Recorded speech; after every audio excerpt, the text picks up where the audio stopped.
Hello everyone and welcome to my channel. I'm Aubrey or Soup. I stream over on Twitch, mostly Final Fantasy XIV, but I like to dabble in a variety of games. Here on YouTube, you'll find VODs from my playthroughs, reactions, and some of my best moments from streams. If you want to catch me live, my Twitch and Discord links are in the description below. Anyway, let's get on with the video. I hope you enjoy! Maybe that's something I can work on. Alright, Erinville. This is it, Watchun Pello, the home of the Pello Pello. Uklamat should have arrived before us.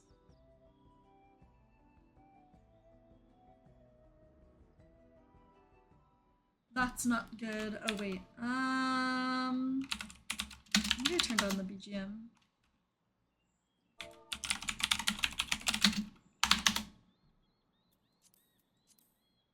That's not good.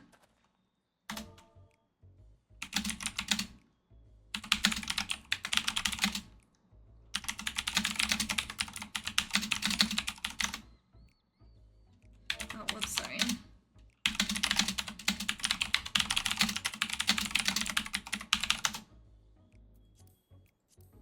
You've come all this way for the rite of succession. Oh, so this means I'm exchanging words with the future Dawn servant. But please, the outcome is far from decided, but it is a possibility. How fortunate, then, that I deal in cloaks woven from especially luxurious alpaca wool. Such a garment would look magnificent when draped over the shoulders of our budding ruler. And a nation's ruler should dress her best for her adoring people, yes? Finery for our finest lady. That's right. Come, third promise. My well-stocked shelves are but a few steps away. Finest lady. I like the sound of that. Alright, I suppose a quick look wouldn't hurt. Ahem, what did we just talk about? Erinville, when did you...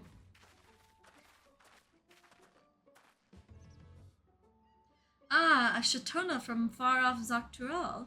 Northern winters are bitterly cold affairs, I'm told. I cannot imagine how you survived them without a lovely warm cloak of quality alpaca wool. No, thank you. I'm in no need of new clothes at the moment, and neither is the third promise. Perhaps another time. Of course, of course. My shop door is always open.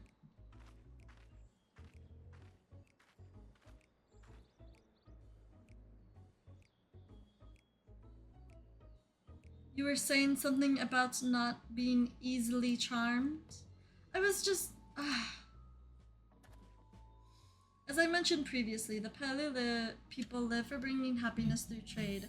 They won't cheat you or sell you defective goods. They will, however, disarm you with their deft turns of phrase, and unwitting customers like Wuklamat fall prey to this affable approach time and time again. Your only recourse is a clear and firm refusal. They won't pursue a matter should you make your disinterest plain. A valuable insight into the minds of the Pellu Pellu. Let us all take Erinville's words of caution to heart.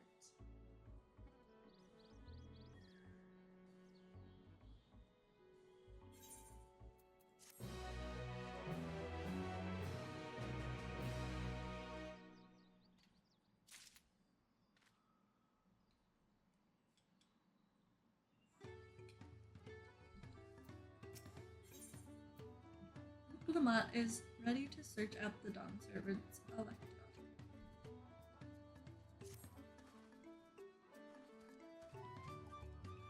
Not my finest moment, I'll admit, but now that we're here, let's do what we came to do.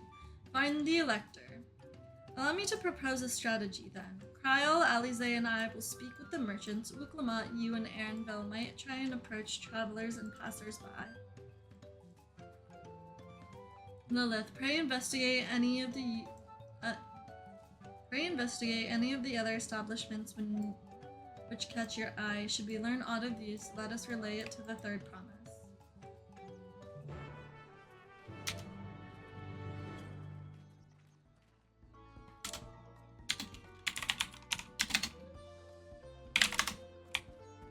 Okay. I'm actually gonna help my friend with the queue.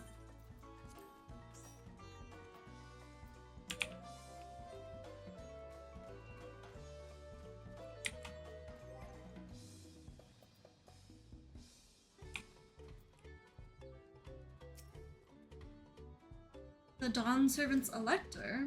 Ah, I thought you were a new face in town. Here for the right of succession, I take it? Me, I don't much care who sits the throne so long as they keep Tural peaceful. People tend not to be in the mood to relax and sip our excellent mezcal once arrows and spears start flying, if you know what I mean. Speaking of which, would you like a cup? A joy shared is a joy doubled, I say. Alright. Yes, you were asking about that elector business. Freshly returned from my trading route, I've heard that there's a contest afoot, but not much else. Our head leader, Tobli, could probably tell you more about it.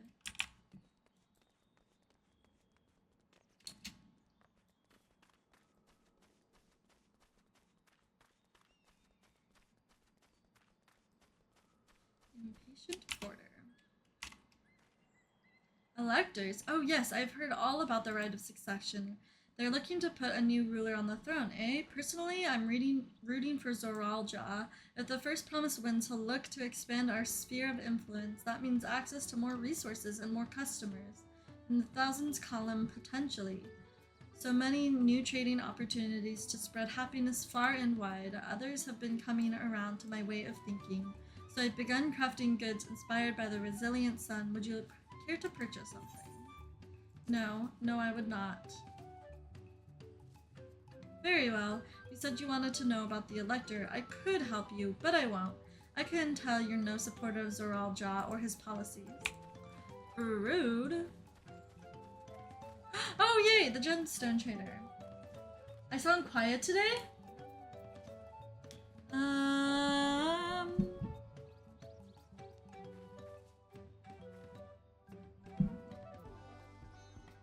Increase my mic volume. Does that sound any better? Totally. I'm pleased. Oh, wait, no. Okay. I've been trying to find a better balance of like echoey background noise and like, you know, obviously being able to hear well. Okay, this looks like it's gonna go into cutscene, so I'm gonna do a... Oh, never mind. Hello there, I'm Mablu. Did you have a question for me? Sorry, I don't know about any electors. You should take a moment to see our prized alpacas before you leave, though. Oh, but be sure to admire them from a respectable distance. Get too close and our nervous darlings may be tempted to spit on you. And that stuff stinks. It happened to a visiting buyer not so long ago. Tobli, that's the head rancher, was so mad at me for not giving a proper warning. No one makes a mistake without Tobli noticing. He knows everything that happens on this ranch. Okay.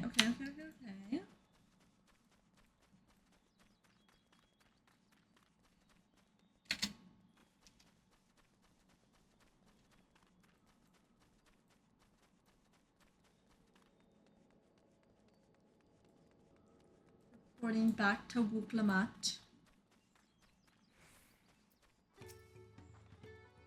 You really have to watch yourself around these silver-tongued peddlers. I almost bought a bottle of mezcal and a stack of blankets, and then there was this enchanting ornament. Anyway, I did manage to learn that Tobli is the man to talk to you about the contest. Now, if only they'd share where this head ledger of theirs is to be found. Really? He's also the head rancher? Well, the alpaca ranch is not far from here. I say we pay it a visit before the others return.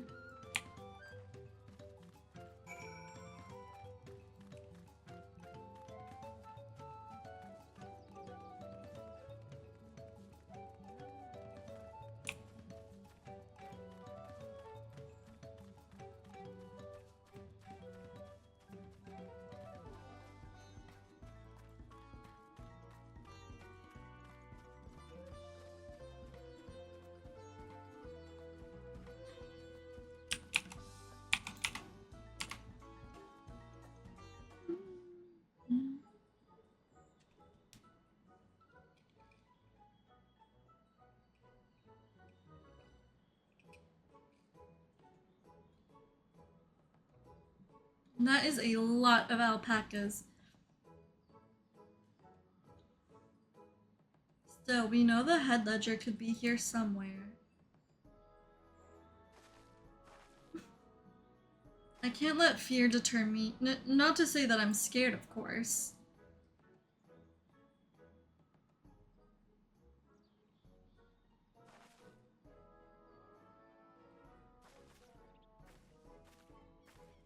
Excuse me, is one of these workers Tobly?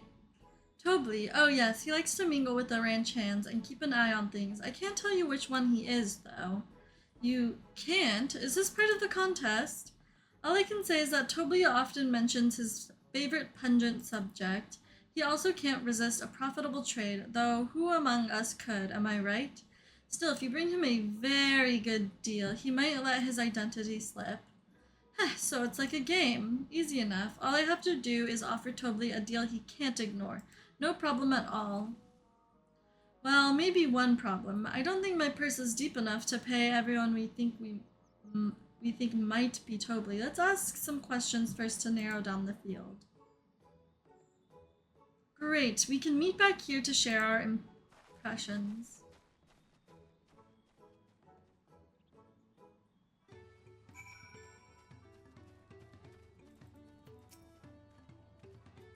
You think I might be Tobly? Haha. Well, maybe I am. All I will say is that in this village, none have reared more alpacas than I. Am I Tobly? Yes, that's me. Excellent work from the Third Promise and her entourage. Sharp instincts. Shall we commence the rite of succession, then?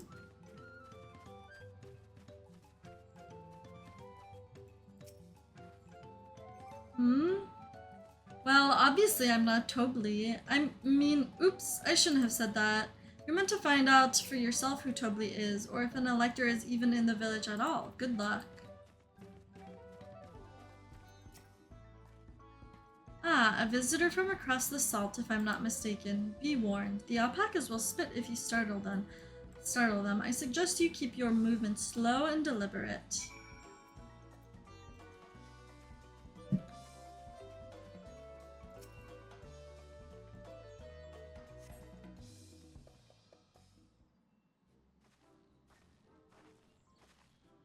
I see we're both done with our interrogations. So, who do you think it is? I have my suspicions, but let's hear your pick. I think the diligent ranch hand.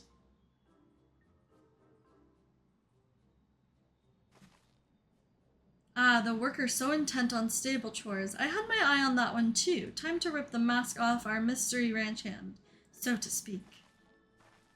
Not the mask ripping off. We know it's you, Tobly, and to prove it I propose a deal, a generous sum of coin for confirmation of your true identity.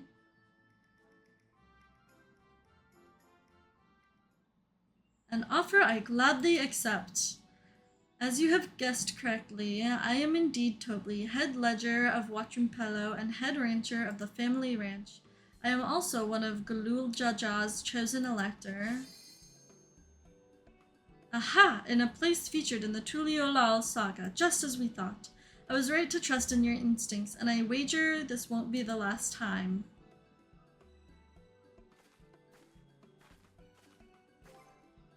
She found you out fair and square, Tobly, and I'm glad she did. Would have been a pity had her bid ended here.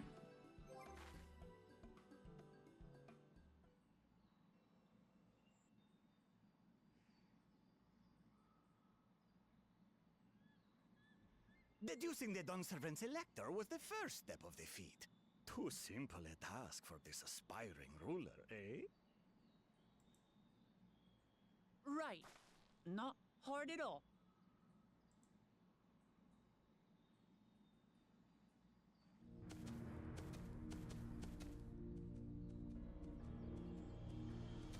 You can kick me from the group if you want to queue unique. Zorolja.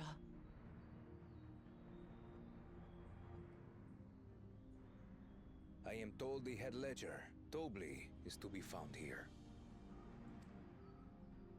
You have to guess which one of us is Tobly. That's part of the test.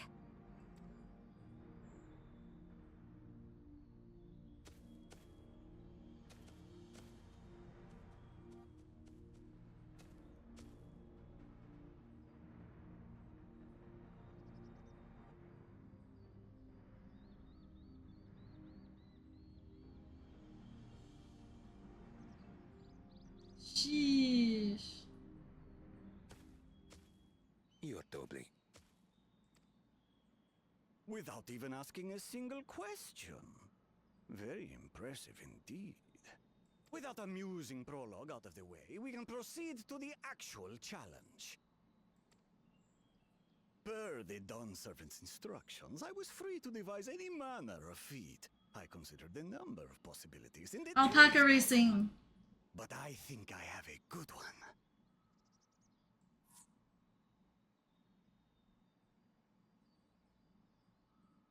You must go forth and capture for me an alpaca.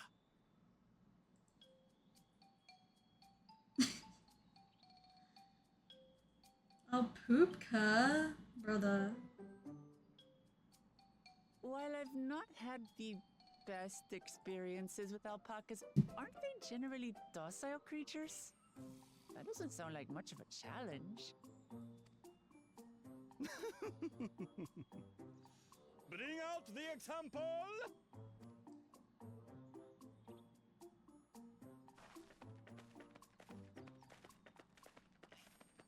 They're so cute. Their little fluffy butts. This is a special kind of alpaca. Would you please... Now, why would you have Wuklamot do that? Who? Me? Well, it should stay calm if I stay calm, right? That's what Erinville said.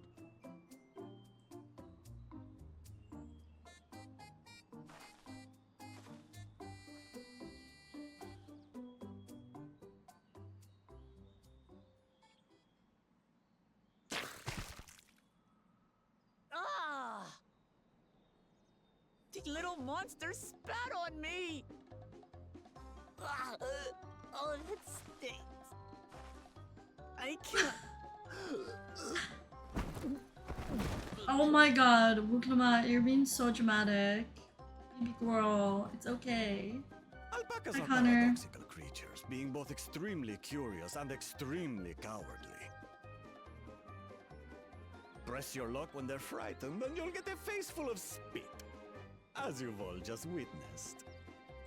Has an awful stench, their expectoration. The globs contain half-digested food, you see, making it an effective deterrent against perceived threats.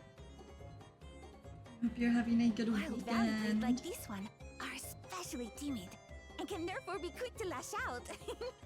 They're also especially hardy. Indeed.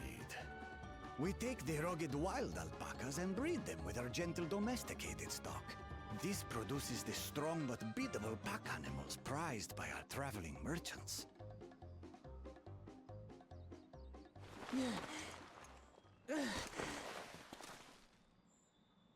That's all well and good, Ooh. but did I need to bathe an alpaca spit for you to make your point? Love a good farmer's market. So, the task is to catch a wild alpaca. That is correct. But be warned that it is a feat easier said than done. I suggest you prepare well before you enter the valley where the creatures dwell. And by you, I mean the claimants only. Oop. Allies are not permitted to assist with the catching. Okay, Wuklamot, I believe The in you. alpacas will help me judge which of you is worthy of receiving a keystone.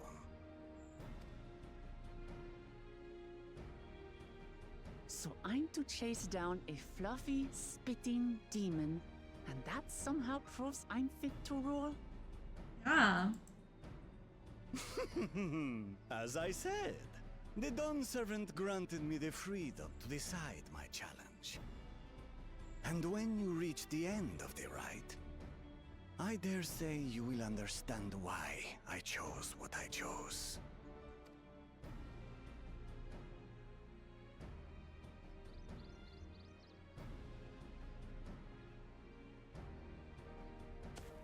Very well. This won't take long. Wait!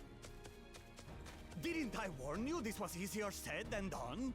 There are preparations to be made, factors to consider. A beast is a beast.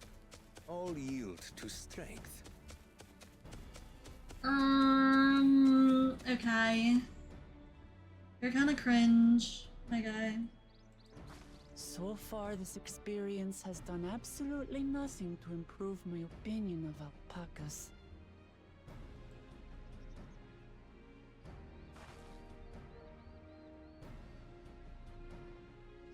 But that doesn't mean I can't do this. Revolting spit aside, they're just another animal.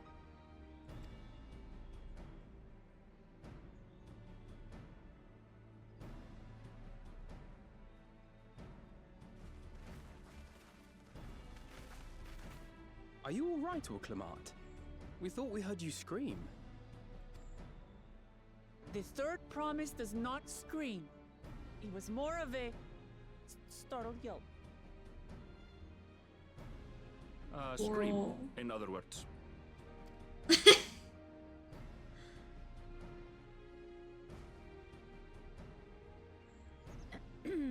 Did you find the Elector? Oh, we certainly did.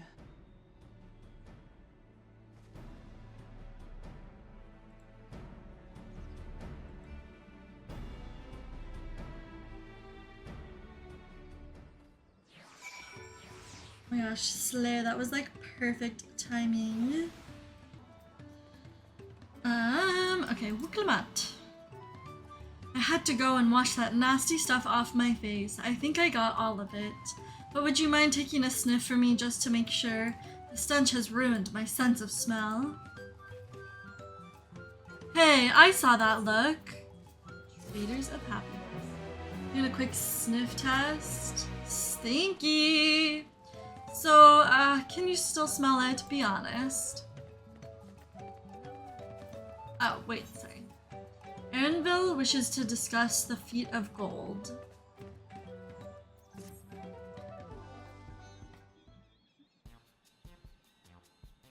As Wuklamat helped demonstrate, the Valley Alpaca are wary of people.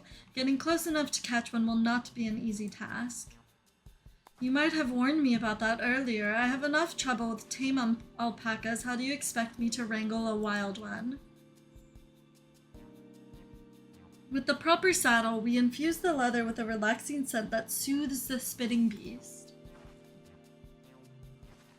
Wonderful. Give me one of those, then. Have you perhaps forgotten we are a clan of merchants? If you want a taming saddle, then you'll need to find a saddler and make them an offer. They don't come cheap, of course. Crafting a saddle will cost you the equivalent of 10 pel, in the thousands column.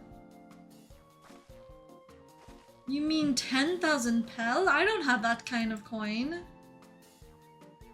Converting to gil, that comes to around 1 million or so. Maybe if we all pitch in. No, this is my feat to accomplish. I wouldn't feel right about having others pay the cost. I'll find the money, somehow.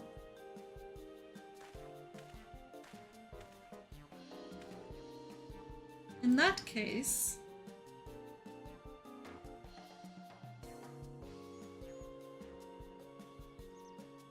that basket of wool is worth the sum you paid me earlier, 1 pel in the hundreds column. Beginning with the wool, you can trade for ever more valuable goods until you have something suitable to bargain with for the saddle. That's a nice gesture, but do you think I can turn 100 pel into millions? That's 10,000 times more. We need 10,000 pel, not 1 million, so we're looking at 100 times more. Oh, right, I panicked and got it confused with Alphino's million gil. That's still a lot, though. I'm not so sure about this trading idea. You were almost talked into buying a cloak you didn't need mere moments after you arrived. But I just... I hate it when you're right. Then let me help you with your deal making. Oh, hello again. Mablu. I work here as a ranch hand, but I've also learned a lot about the peddler profession. It's alright if I aid them now, yes? I guided the claimants towards the first step of the feat, like you asked. As Wuklamat goes alone in her capture to... As long as Wuklamat goes alone to capture her alpaca, she is free to accept assistance from whoever she likes. Hooray, let's see about getting you that saddle then, third promise. I don't know why you made your offer, but I could use an ally with a beak for bargains. Welcome aboard, Mablu. Should the rest of us stay behind, perhaps, it may be easier to haggle over prices without so many voices chiming in. Yes, stay here and pitch in with the ranch work. With Mablu gone, I'll need extra hands to tend the alpacas. Gladly, although Lilith, I think you should go with Wuglamat. You've seen markets and bazaars the world over and surely have sage advice to share. In that case, you should also hold on to the alpaca wool. If it's misplaced or soiled in some way, you'll have nothing to bargain with. As if I'd do such a thing, but I'll leave the wool with Lilith anyways. The better to keep my hands free.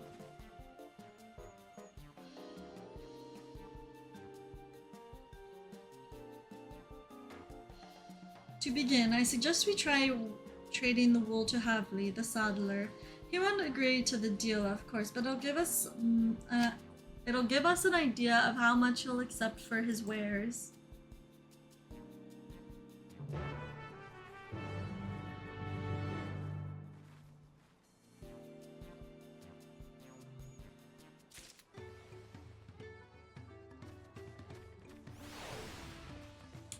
Interesting.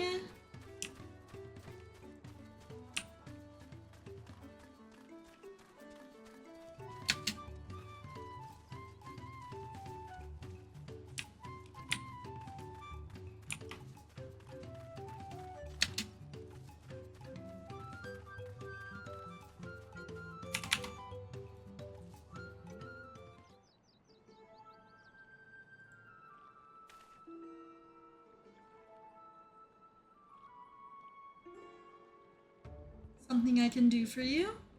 We've come to bargain. I need one of your special taming saddles to catch a wild alpaca. A saddle, is it? And how will you be paying for it? This basket of fine alpaca wool.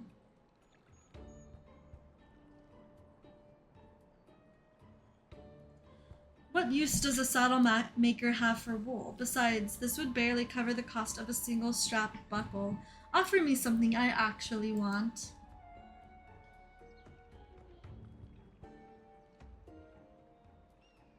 And what might that be? Mezcal, I like to nurse a cup at day's end while I inspect my finished work. Bring me a jug of quality stuff and you've got yourself a deal. That bodes well for us, third promise. Such mezcal can be had for only 5 pal in the thousands column.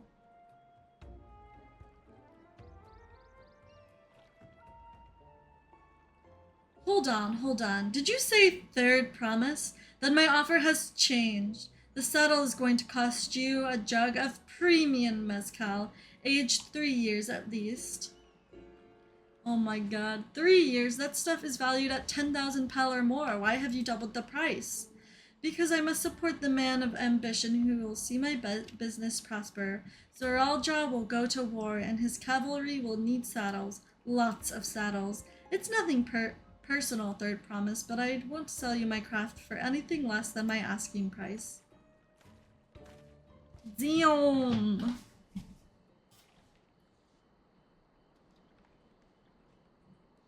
Have I ever had mezcal? Yes, I love mezcal. Can't say that I blame him. I'm known for championing peace, and peace is unlikely to bring him more customers. Those of our grandparents' generations remember the dark days when clans were at war. Many of these Pelu pray for your victory, Wuglamat. The younger ones, though, to them, strife and bloodshed are as children's stories. They think themselves safe from these horrors and take the peace we now enjoy for granted. Still, others are unsatisfied with this quiet prosperity and crave the future the second promise envisions. They've become obsessed with innovations like the dirigibles that have made trade swift and easy. Then you have those like Havli, convinced the first promise plans for conquest will afford them opportunities for great profit. But what about you, Mablu? Aren't you of the younger generation? At least a year or two younger than me, I'd say. Oh, I was raised on the old tales. I've memorized the account of what it was like when Yokoi ruled our village. That's why I offered to help. I want you to become Dawn Servant to keep our nation to going back to the way it was. Well then, I guess I'd better make sure I win the contest. The type of mezcal the saddle maker wants is so very expensive. Weren't we expecting to need 10,000 pal from the outset? Nothing's changed, we just need to get on with it. I may not have a head for trade or the stomach for alpacas, but I won't give up with the piece of Tuliolal on the line. Then neither will I. We will make you Dawn Servant. Aiming for that 10,000 pal jug right away will only bring us failure and frustration, so let's try exchanging the wool for anything even a touch more valuable.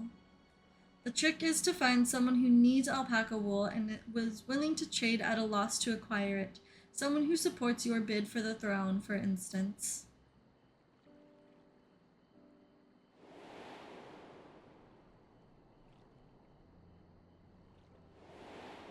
Ah, yes.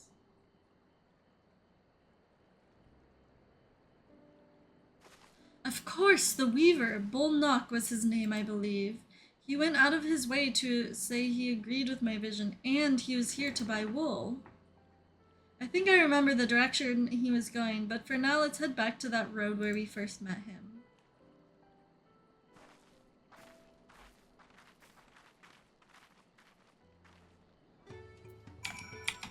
You've never had it, but it'd probably fuck you up. I mean, yeah, you said you're a lightweight before, right?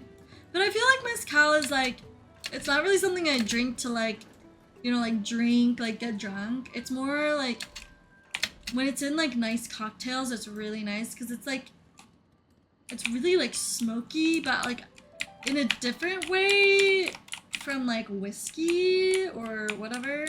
Because I don't really like whiskey, but I like mezcal. It's got like a smoother smokiness to it. I don't know. It's really good in cocktails. This is the spot. After Bolnock talked to us, he walked off to the south. Then he was probably going to Ikuvlo's Inn. Most visitors to Wachumpelo end up staying there. Let's go and check, shall we? Yes, mezcalitas are really good. A spicy mezcalita or like a paloma with mezcal. So good. You've never had a spicy margarita? God, I freaking love spicy margaritas.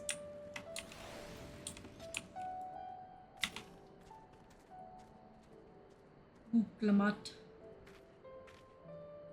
She's so cute. Can I have that basket, Lilith?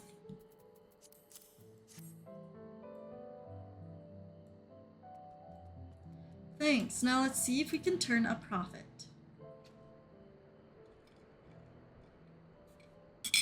But didn't he say he was tricked into buying more wool than he wanted to? So doesn't he already have a lot of wool? Bolnock, I'm glad we found you. Are you interested in making a trade? Third promise, you wish to do business with me? Might I ask what this is all about?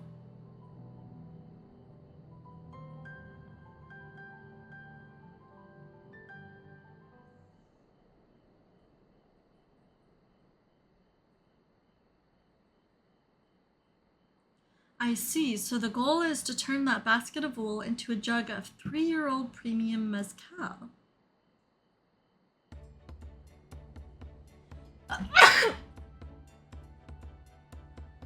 Excuse me. Then allow me to invest in your efforts. Peace in Tural is what allows me to cross freely into the lands of my suppliers. Naturally, I would prefer that one pledge to preserve that peace win the throne. Thus, I do humbly offer you this wool poncho. A small token that I pay contributes to your victory.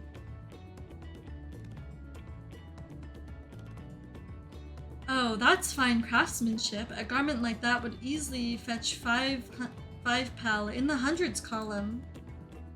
That's very generous of you, Bullnock. Thank you. I promise I won't let you down. I have every faith in you, Third Promise. May fortune bless your future dealings.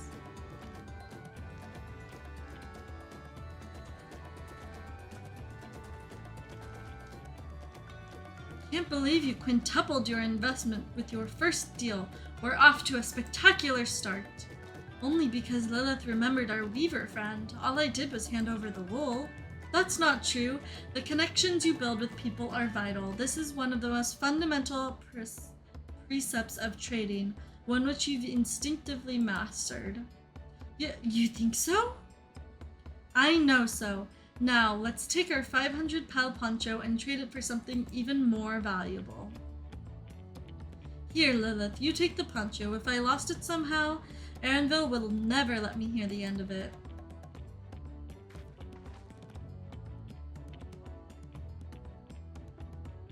All set, our next deal is waiting to be found.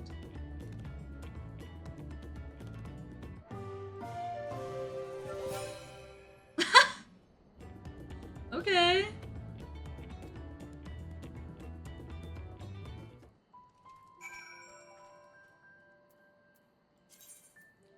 Yaktel? Damn, people are already doing S ranks and A ranks.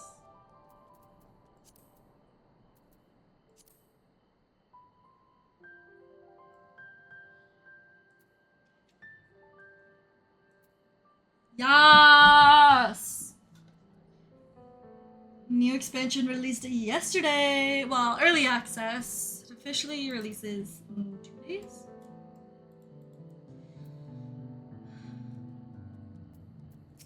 Blue. Leveraging connections is a sound strategy, but we should also consider supply and demand.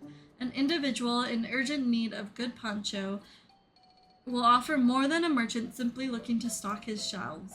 That makes sense, but how do we know if someone needs a poncho? They aren't wearing one?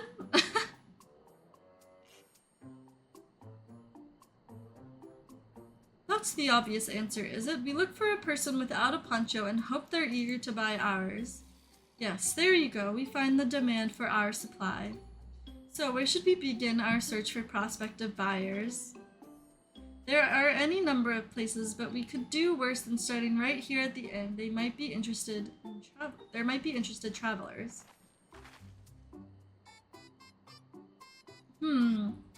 Who here needs a poncho? A lot of Mamulja hardly wear anything to begin with. Those are probably lance guards or sellswords. Mamulja who soldier for a living prefer not to wear much above the waist. It hampers their movements. So even if they have bared soldiers, Mamulja carrying arms can be struck off the list.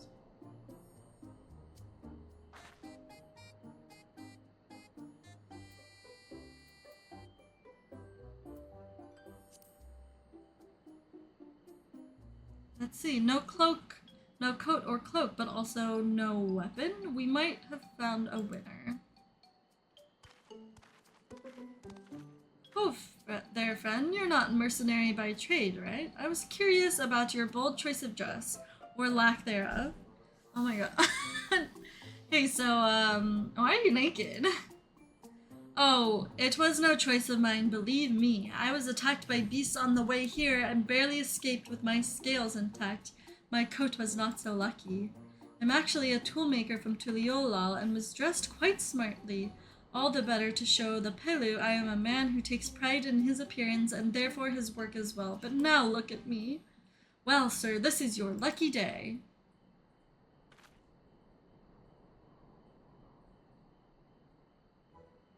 What a splendid poncho! This would be the perfect replacement for the coat I lost. We'd be willing to part with it if you'd like to make a trade, for one of your fine tools, perhaps. What about this hatchet? I crafted it myself and will vouch for its quality.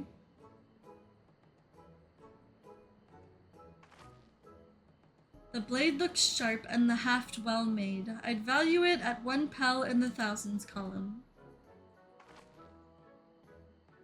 Oh, from 500 to 1,000. We have a deal. Wonderful. A fine garment such as this should put me on even footing with any Pelu merchant. Like the eponymous owner of Miplu's mate garden, for one. Her field hands use hatchets to harvest the mate, and I thought her mate? Like yerba mate? The mate, and I thought to impress her with the tool I sold you. No matter, I have other wares to sell. Glad I am to have met you. Did you hear that? We've already found our next buyer. To Miplu's mate garden we go. Yes, but it's a fair distance on foot. We should take alpacas. Don't worry, I have my pay-to-win bike. Those ones will be the calm type, right? Or I don't know.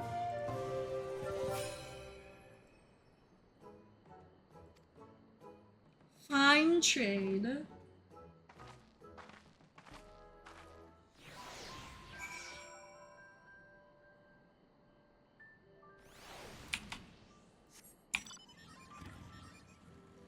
Zoom. Zoom. Well done recognizing that toolmaker as a potential customer. If you've a mind to change professions, you'd make an excellent merchant. Yes! Before we get moving, you should be the one to hold this. Yeah, Luke Lamont, I don't trust you much. With that, I suppose we should hop on the alpacas Mablu has so kindly provided. ... I'll probably just desynthesize this. I think this isn't gonna be as good as my own. Yeah, those are ugly also. Ready to go? Let's mount up. Yippee! And it's off to the mate fields we go. Please don't spit. Please don't spit. You'll be fine. These ones are accustomed to people. I still don't trust them. You have a knack for writing, no matter what you say. Without our alpaca friends, we Pelu would never have become traveling merchants. Can you imagine walking all the way across Turel? I swear, that mountain is too tall to be real. Oh, you can barely even see it behind the clouds. Warkors or more, wasn't that the name? A forbidding sight, isn't it? One I've never appreciated up close. You have to take the long way around the cliffs to get there, to the highlands belonging to the Yakoi.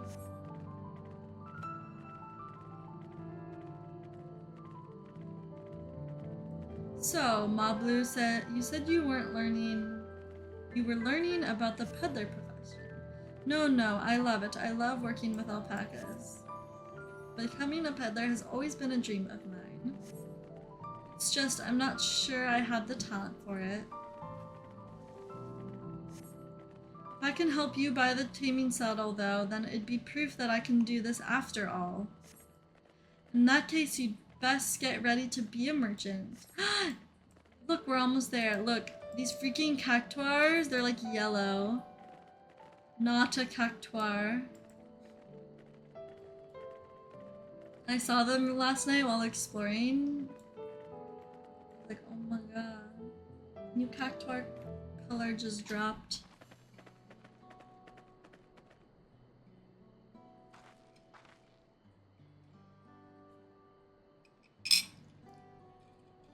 We made it, and without a single smelly incident.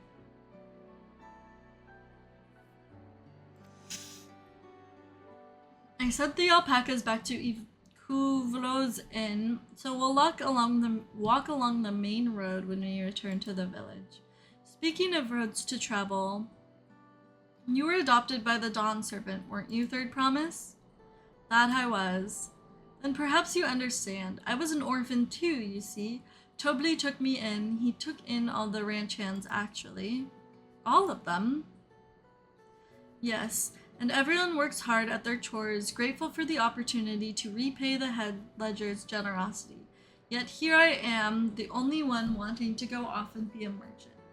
Oh my god, sorry, I'm just like noticing like the texture on her clothes is like so good. Like, you can see like the weave pattern and everything.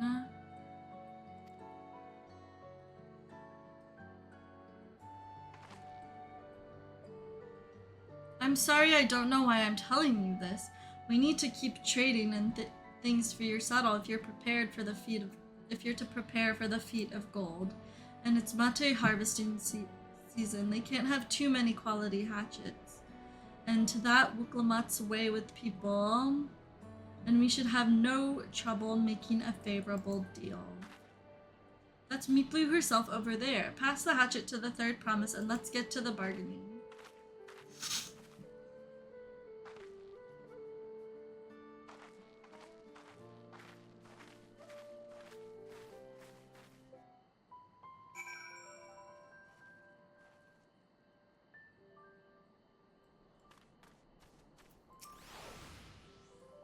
You have that little axe for me?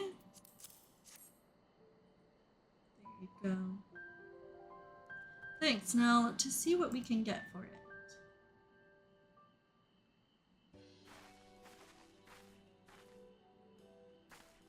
You're Miplu, the owner of these fields? I have a mind to trade if you're interested. Well, the third promise. I might be convinced to entertain a proposal. What do you have on offer? This hatchet, forged by a seasoned artisan, the razor edge of this exceptional tool will make light work of your crops.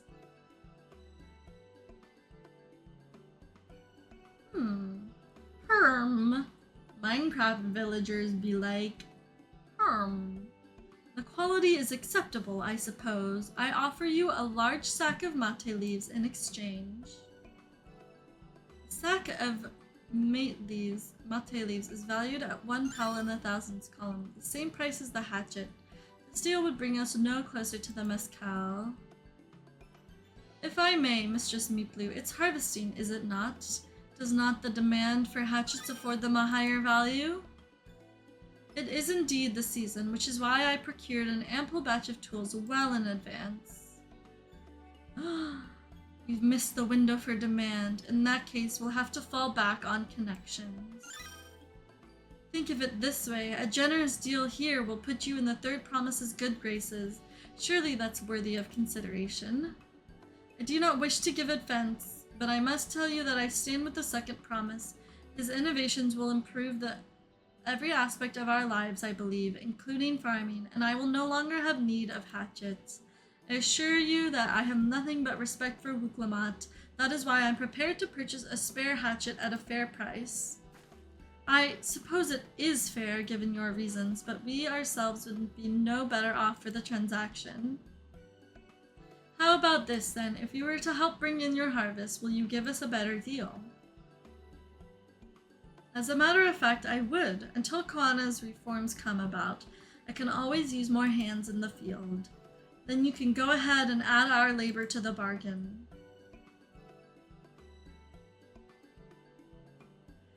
Added value to tip the scales. How could I have forgotten one of the most basic rules of trading?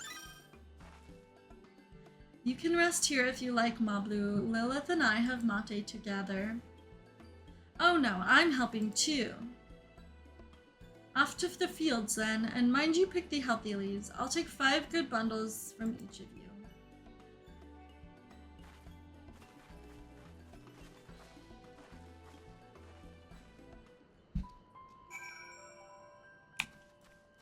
What an interesting little start to the expansion.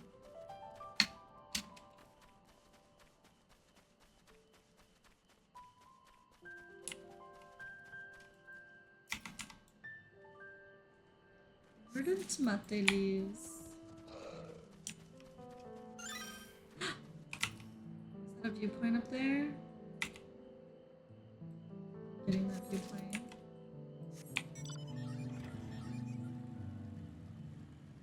Yes.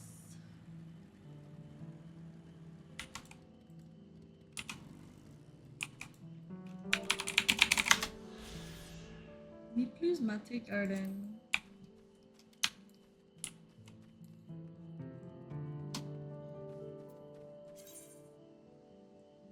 Bam.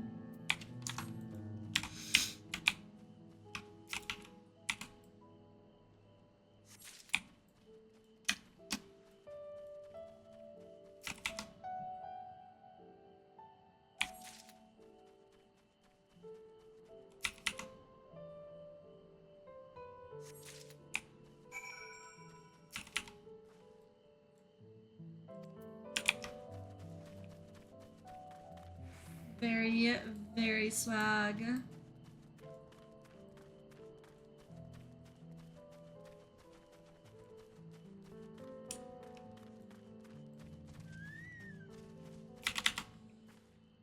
You've brought me some leaves then. Verdant mate leaves.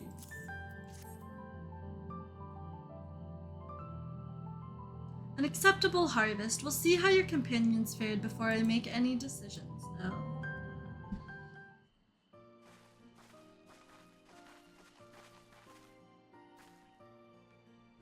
Here, we've brought our share as well.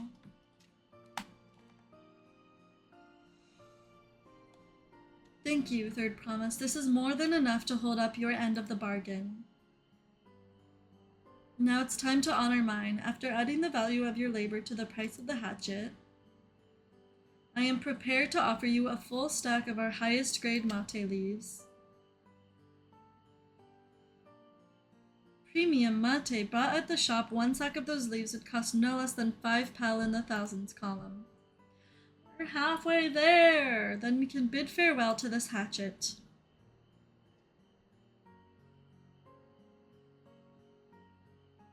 I'll give it a good home. Talk of the contest aside, I'm glad we could come to a mutually agreeable trade.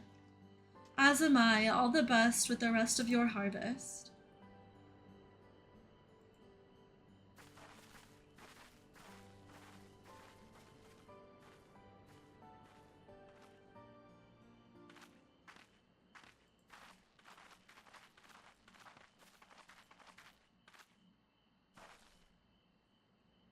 Moblu, what's wrong? As I was saying before, even after everything Tobli's done for me, I'm planning to abandon it all and become a merchant. But then I need your help after forgetting a basic rule of trade. How can I expect Tobli to accept my decision then? Have you mentioned your plans to leave?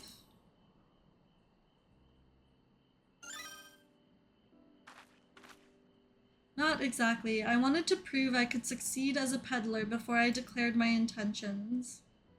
I seek to follow in my father's footsteps, but not because he expects it of me. I want to preserve Tural's peace, and becoming Dawn's servant happens to be the best way to do it. You should live a life of your own choosing, and I wouldn't be surprised if Tobli held the same opinion. So talk to him. You're right. It's better to find out for sure than worry over what he might say. Thank you for the advice. Little smile is so cute.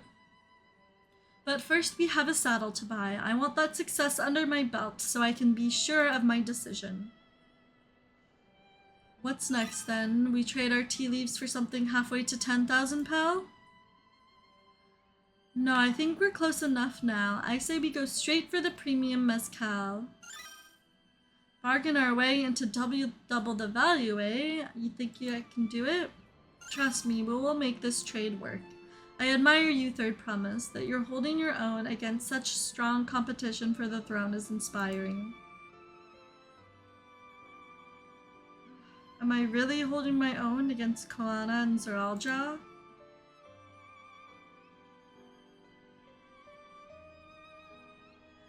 I mean, of course I am. I'm Wuglamat of Dawn's Promise, after all.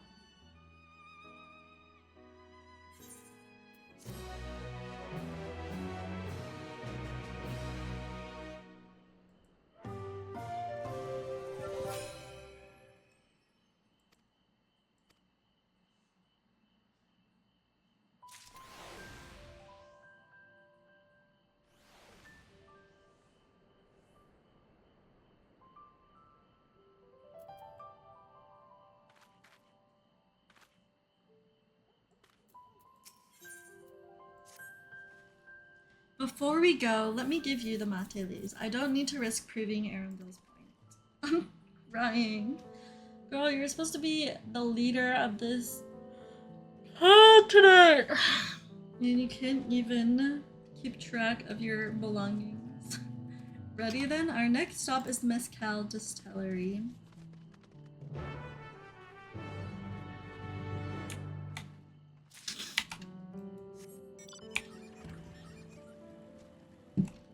Oh, nice. Starting to unlock some side quests in the area. Ooh. Should I go do this fate? See if there's other people here.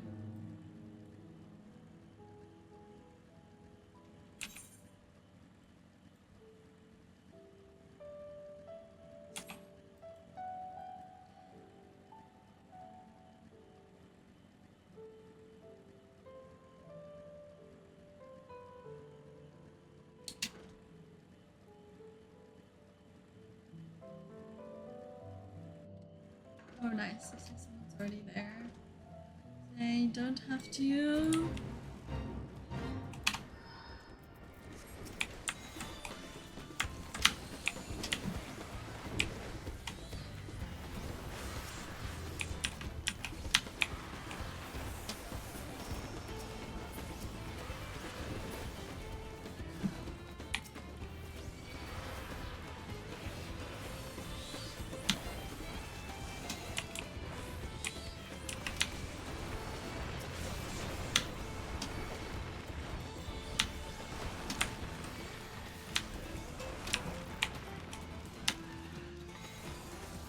I'm gonna wind bite you back.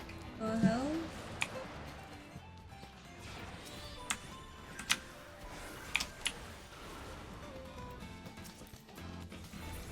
Oh, I should bring out my chocobo. Oh. 32 gemstones! That's so good. I should actually... What are my thoughts of the new zone? I think it's cute. I mean, it's just the first zone, so I didn't expect...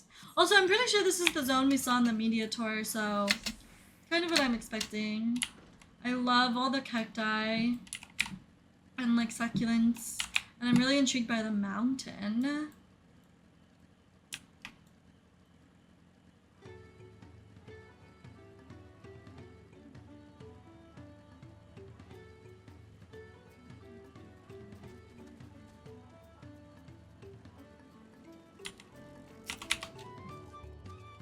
I want to speak with a man by the name of Gobli. Even among his fellow distilleries, he's regarded as a master of the craft.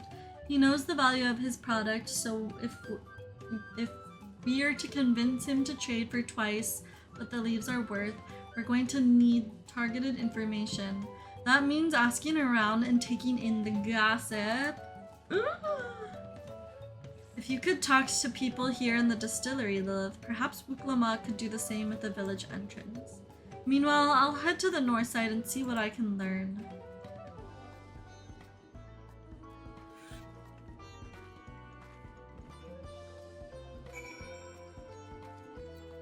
The Beetlejaw. I love when the Mamulja are wearing their little ponchos. They look so cute. Me? I'm a chef from Tuliola. I often come here to buy Gobli's mezcal, the finest in Tural, according to my customers. He always brings out a jug during our dealings, but I can't handle the stuff too well myself. I take small sips, not wanting to be impolite, you understand, but still end up so saddled as to agree to whatever price he quotes me. It would be nice to have less potent refreshments during such conversations. Else I might have to seriously reconsider our arrangement.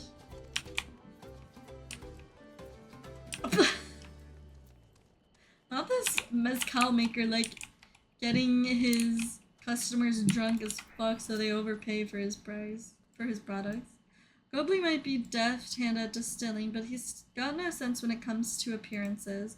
Rumor has it he's been invited to the palace for business negotiations.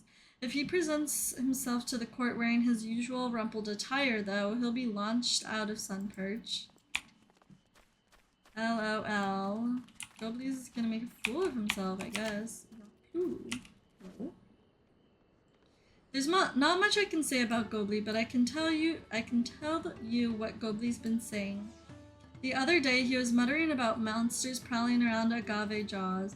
That's the field where they gather ingredients for the mezcal. Their presence has made it harder to procure said ingredients and thus driven up the price of the product. A boon, some might argue, but it's hard to celebrate when it affects the work as it does. Can't rightly bring joy to people if you can't keep making the thing they love. Okay, so we're gonna offer to kill the monsters in Agave Jaws, and then we'll get the mezcal for the right price. So, what did you find out? Oh, we can make use of all of those tidbits. This deal is as good as sealed. As for me, I've found out where Gobley is working. There's a millstone at the top of the slope behind the distillery. You go on ahead and I'll bring Wuklamat.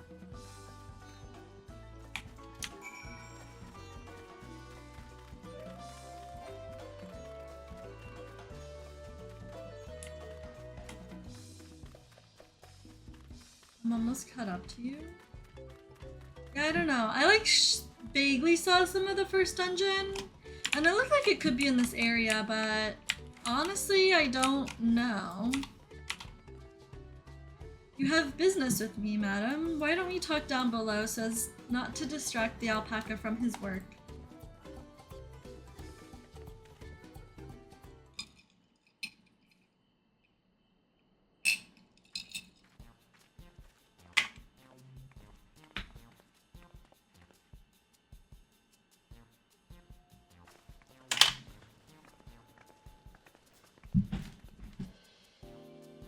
Now what's this about? Keep it brief if you would. I'm a busy man. We're in the market for a 3-year-old jug of premium mezcal, assuming you have any on hand, that is. Ah, an excellent choice. I must warn you, though, it doesn't come cheap. We don't have pal, but we can offer a sack of mate leaves in exchange. It's top-grade stuff, like the mezcal. No deal. Mate leaves are well and good, but I don't have any use for them.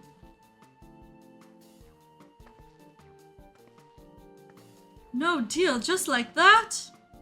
Still, I'd hate to send you away empty-handed. Why don't we sit and chat a while over a cup of mezcal? No. Now the real bargaining begins. Which of our cards do you want to play first? The Hubigo's chef's distaste for a strong cup. No, they didn't show the dungeon in the live letter, but if you, like, watch the media tour videos, like, a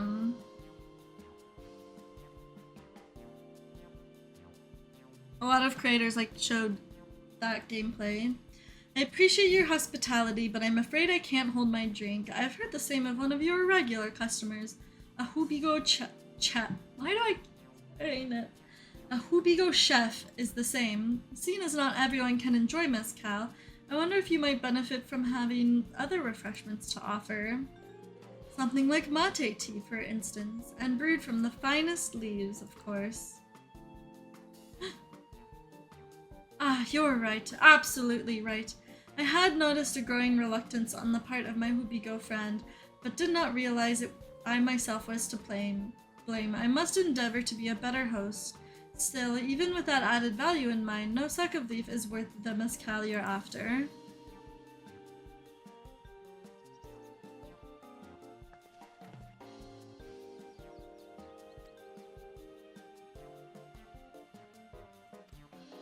Keep that card up our sleeve until we need it. As I expect you're aware, the rite of succession is currently taking place. That's why the third promise has graced us with her presence. When the contest is decided, the subsequent ascension ceremony and banquet will be a prestigious affair. If your mezcal were to be served there, it would bring your distillery measurable fame. Wait, could it possibly be that your rumored invitation to the palace is to discuss that very possibility? As a matter of fact, yes, I must admit I'm still reeling from the abruptness of it all. It would be great pleasure and opportunity if I can secure the deal. Well, I should think your exceptional mezcal would speak for itself. That said, there's no such thing as being too prepared, and first impressions last. You'll want to be wearing your very best when you walk into Volokshunsa. It would be such a shame to miss the chance of a lifetime simply for want of proper garments. Not the reed. That it would. Are you saying you have garments to offer? Something ideal for court?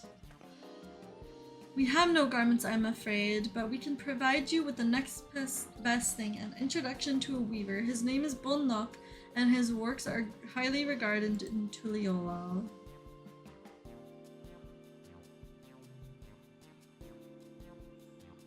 As a supporter of Uklama and keen observer of palace politics, he will doubtless be happy to guide you in the selection of an outfit to fit this golden occasion. This is certainly a tempting proposal, and one of which I should like to take full advantage, but the scales still aren't quite balancing.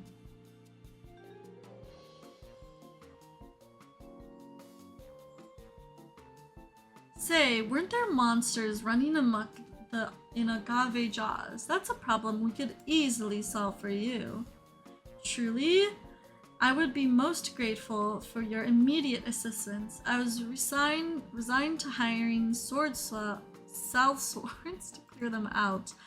Factoring in that saved expense and an introduction to a trusted weaver, this is shaping up to be a sound bargain. All right, you have a deal. Yes, I knew you'd come around. Give us a moment. Lilith and I will take care of those prowling nuisances.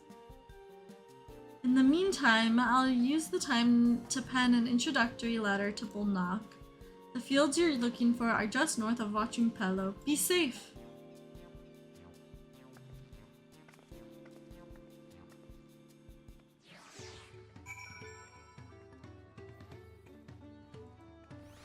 So true. Cool, now that Dawntrail is out, I'm just like, I want to game, but I have so many videos to edit and thumbnails to make.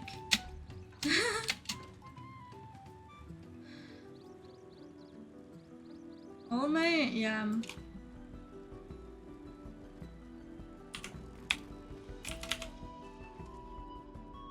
That should be Agave Jaws, just over there. This will go faster if we split up. Come and find me once you've finished clearing out your share of the pests.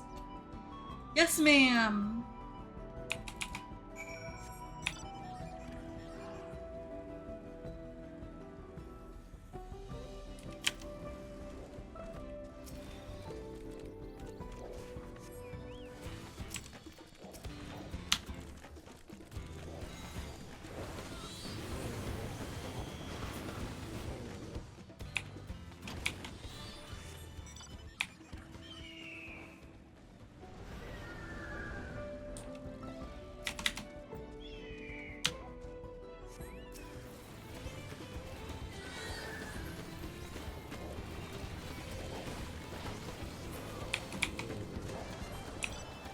Bahammer Blast.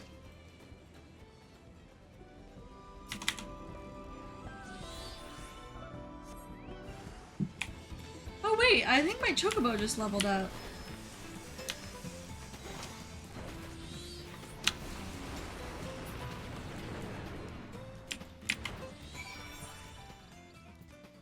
Oh my gosh, use. Slay! She's leveling up so fast! Oh, I already maxed out Defender and Healer.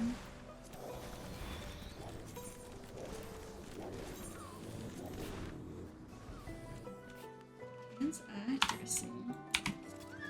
Slay.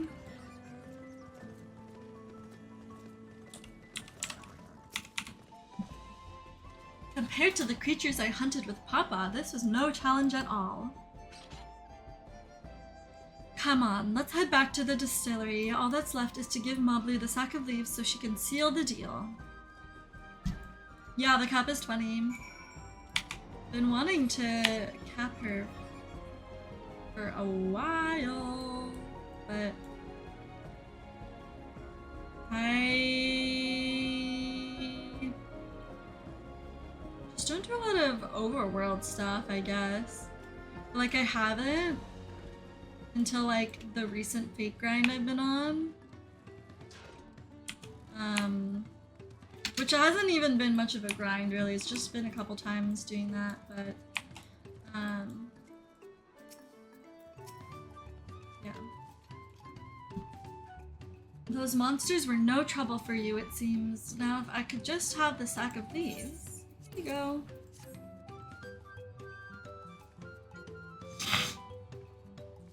Thank you for looking after our precious trading goods.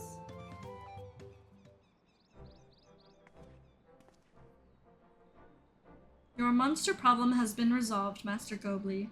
Here are the mate leaves and a written introduction to Bullknock as agreed.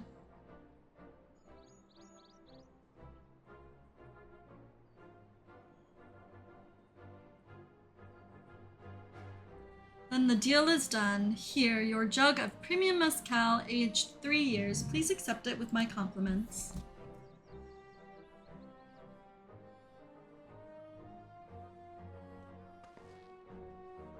Yes, we finally had the mezcal. Great work, especially you, Mablu. You were the one that inspired me to come this far, Third Promise, but let's not celebrate until we have the saddle in hand. Mablu, it is. You drive a hard bargain, young peddler. I look forward to doing business with you in the future. I'm not a peddler, though. Thank you, but truth be told, I'm just a ranch hand, for now. Should I ever become a proper merchant, though, I'll be back to strike more deals with you.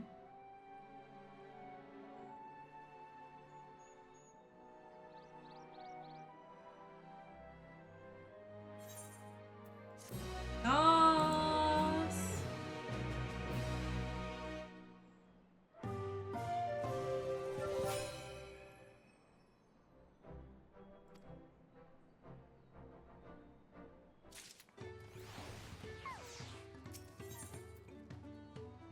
Ooh.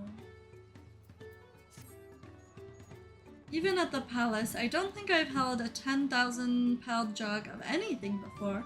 My hands won't stop shaking. Here, you'd better hold on to it until we get to the saddle maker.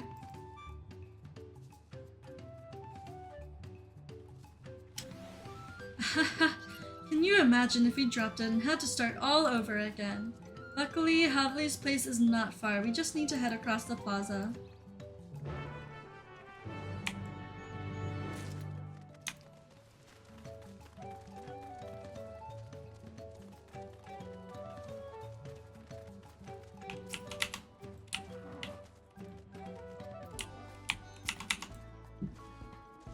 This is it, the trade we've been working towards.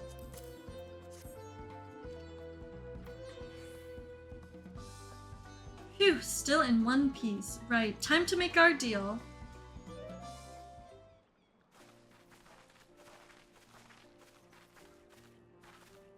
Get your tools ready, saddler. We've brought your precious mezcal.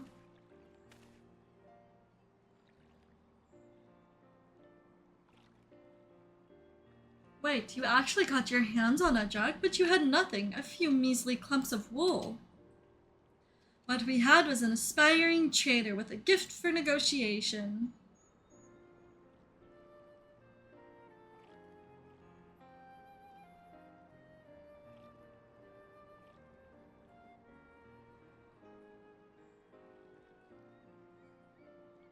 Although I'd sooner aid no claimant but Zoral Ja, I cannot go against the guiding principles of the Pelu Pelu. The trade is a fair one. I will craft your saddle, Third Promise. Great! Stay and wait if you like. I have all the requisite materials, so this won't take long.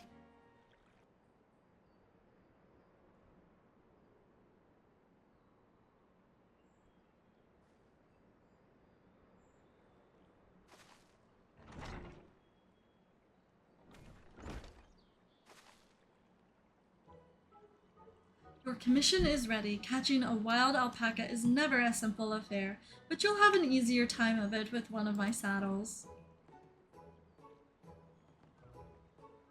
Now, if you don't mind, I have other work that needs finishing. Ah, I can taste that smooth mezcal already.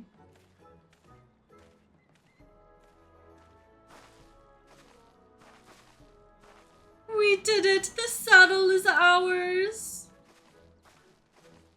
And to think we started out with only 100-pound basket of alpaca wool. Mablu, you are going to be an incredible merchant. Thank you. It makes me so glad to hear you say that, Third Promise. We got what we came for, so let's return to the ranch. The others will be waiting.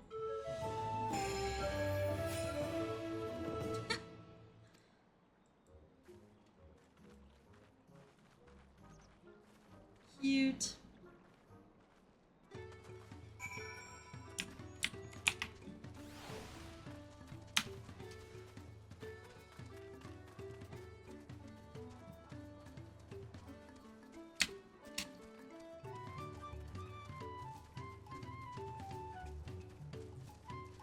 Alfinode.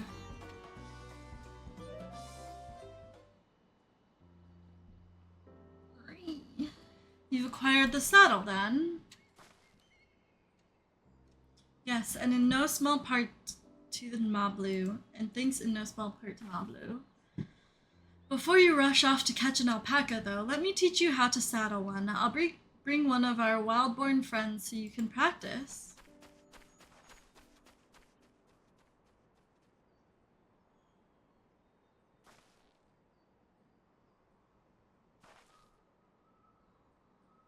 I know. This is something I need to learn.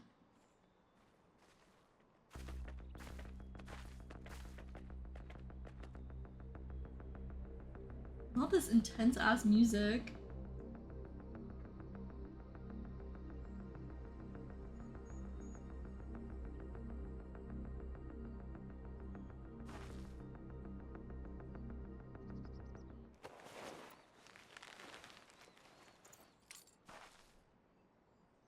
Great sunken gods, I did it! It's so cute! He hardly seemed bothered, much less inclined to spit, as if he were completely accepting of Wuklamot's touch. That is because of the singular scent with which the saddle has been coated. Alpacas find it very soothing.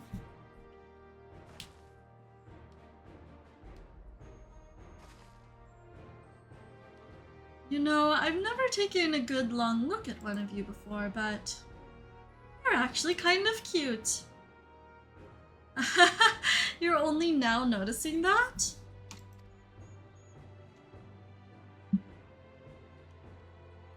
Zeralja, he's back. The golden alpaca? Having done exactly what he set out to do. That alpaca he's brought, is it just me or is it glowing? I've heard tales of such a beast. They say the golden alpaca lives a solitary existence deep in the valley, where it shuns the company of both man and its own kind.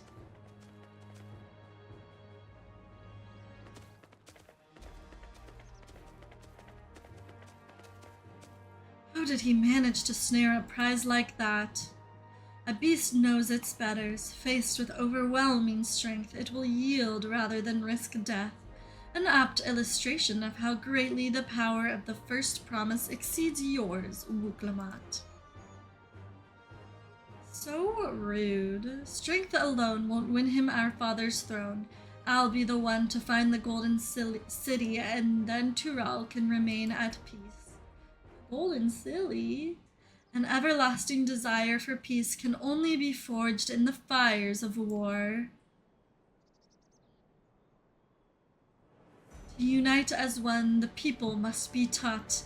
They must suffer the horror and hopelessness firsthand. Exhaustion from prolonged conflict, the wages of war's merciless nature. These are what moved the clans to join in the founding of Tuliyollal all those years ago. Consider the younger generations of this village. Since birth have they basked in unbroken harmony, and behold, they regard war not as tragedy, but opportunity. Thus does the resilient sun seek to provide education. He offers much needed lessons in the realities of conquest and renewed appreciation for peacetime. Sheesh. 'Tis true that war's misery brings a longing for peace.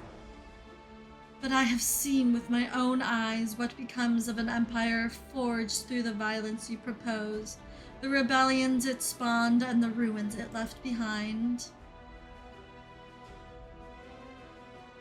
The Garlean Empire was congregations of simpletons.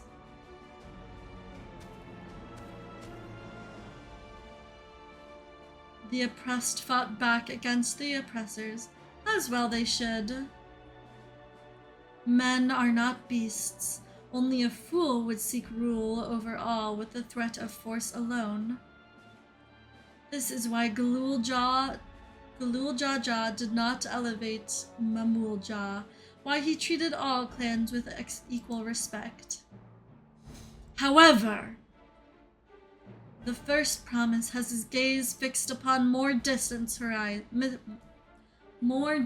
horizons.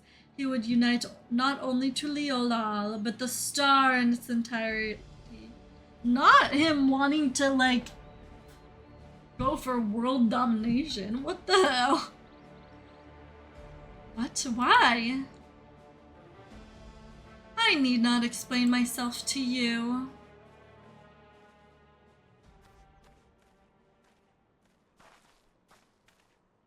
Oh, well done indeed. The first promise has completed the feat of gold with an appropriately golden flourish. May I present to you your much-deserved keystone?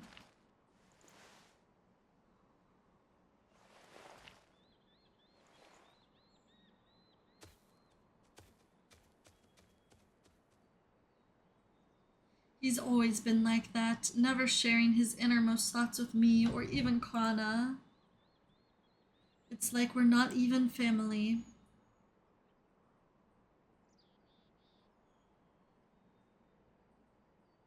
I mean, he definitely just thinks he's better than Uklamat and Kana, probably because he is the biological heir and son of their father. He thinks he deserves it more.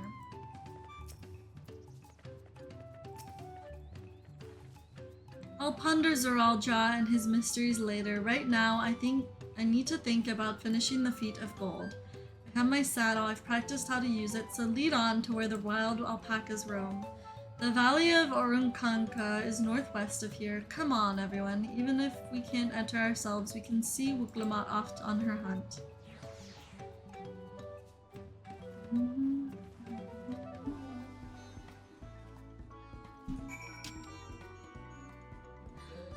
Dancer outfit is so cute!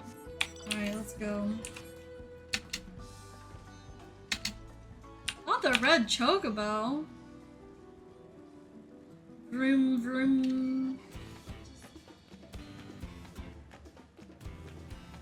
I actually don't know any of the lyrics to that song other than just vroom vroom. Are those poppies? These flowers are so pretty.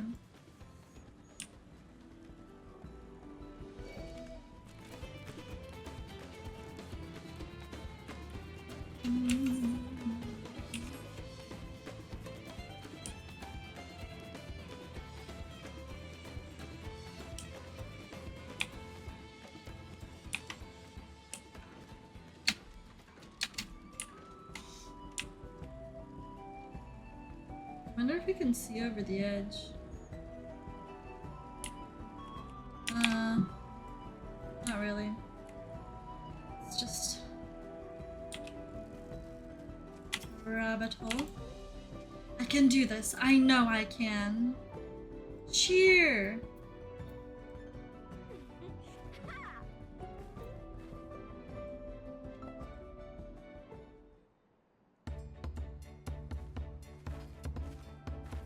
Good luck there, Promise! Thanks. I'll need it.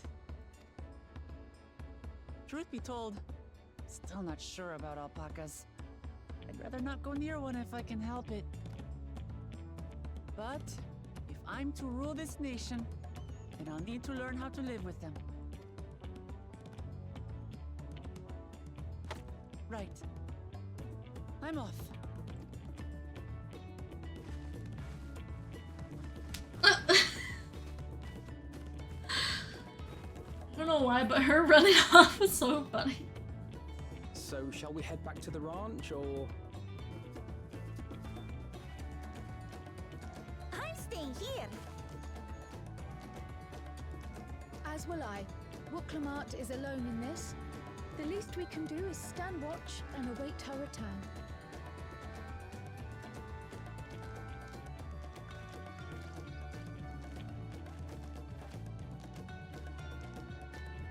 It may be a while yet. Help me pitch the tent.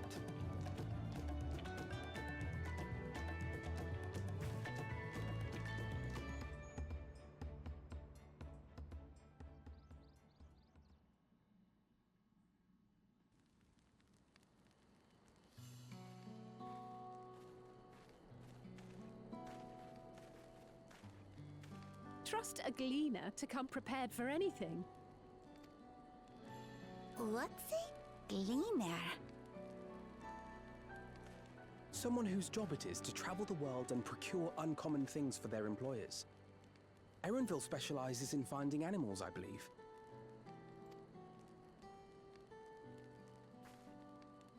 But aren't you a Shitona from Shaktural? Why did you cross the salt?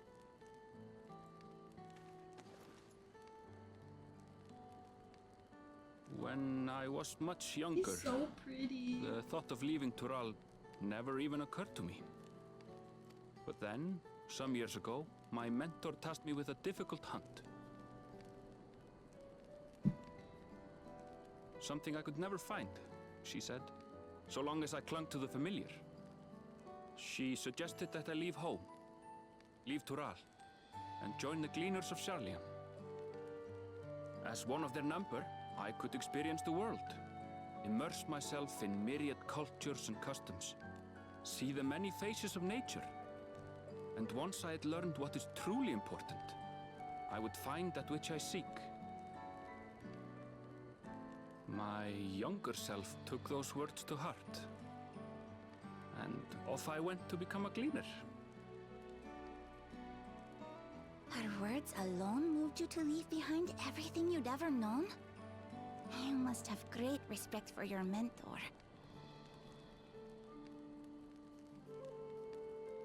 As it happens, gleaner work was much to my liking, and I all but forgot why I had pursued it in the first place. Yet, events conspired to put me back on the trail I'd abandoned. Wait, are you saying you were tasked with finding the City of Gold? I was. And though my hunt is now entangled with the right of succession, I mean to see it through. Well then, I understand completely. We all have our reasons for seeking the Golden City. Which is all the more reason for us to work together.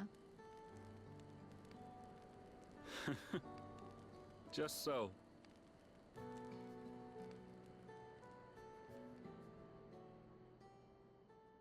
So I mean, like, the last, like, secret area, like, has to be the Golden City, right? Surely. That's my prediction. She should have been back by now. What if something's happened to her? We need to tell Tobli and arrange a search party. Wait. Do you hear that?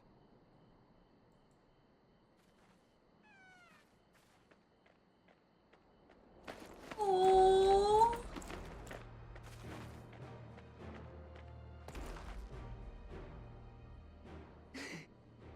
They did it. Yas and slay.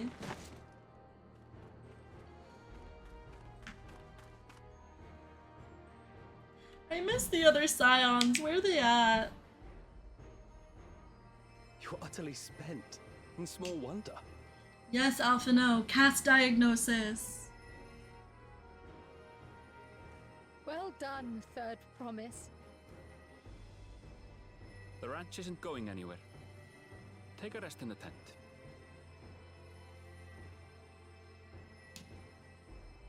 I think I will. Thank you all for believing in me.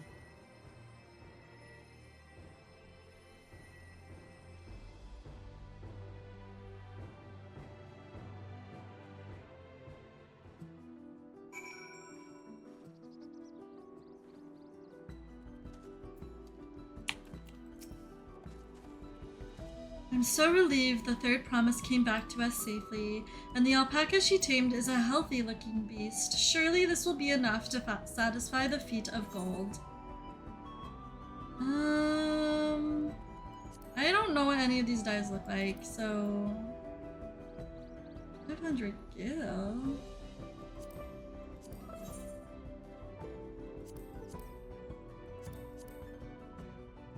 Let me see.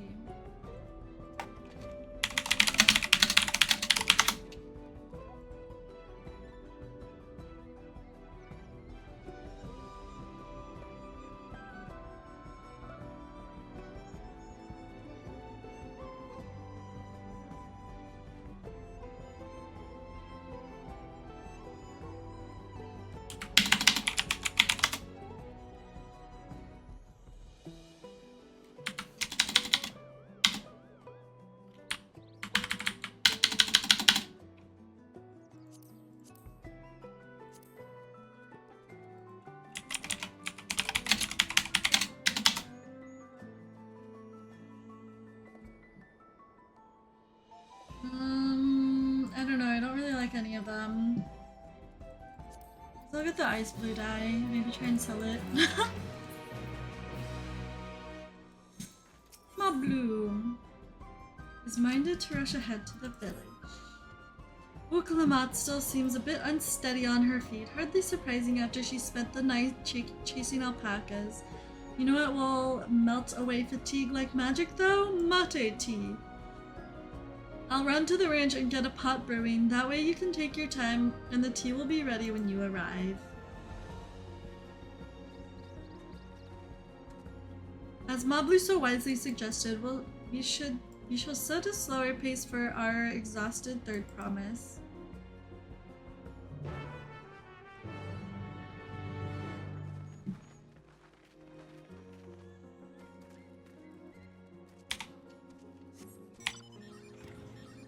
Vroom vroom. Hey Siri, play Vroom Vroom by Charlie XCX. Ooh, there's another fate over here. Let's see if I can get to it before it dies.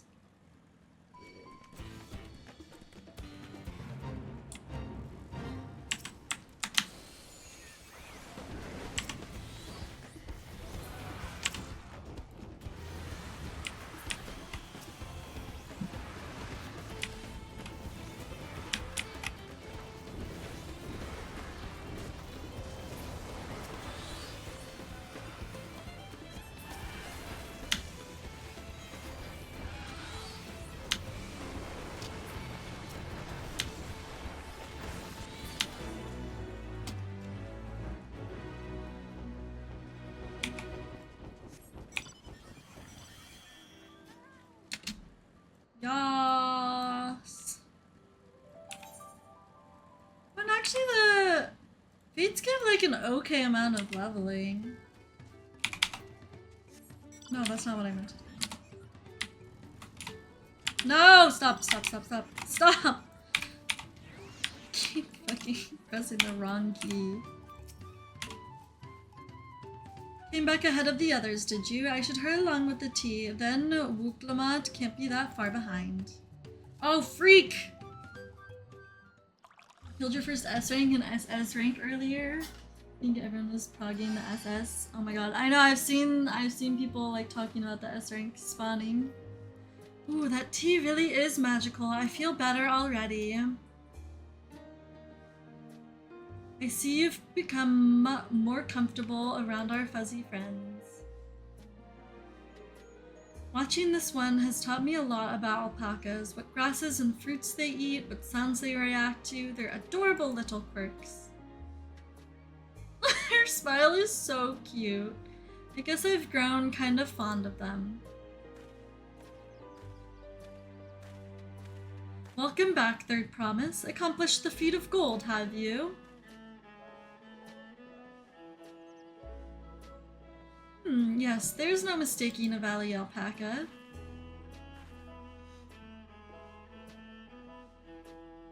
I commend you on your success. Well done. Yes, we did it!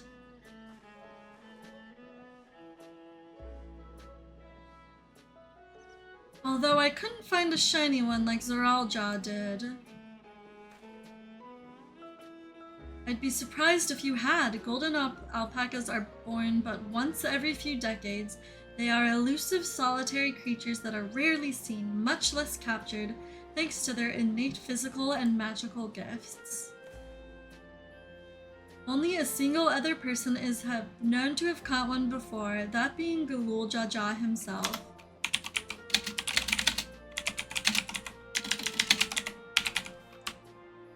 Sorry, I should reply to Jer.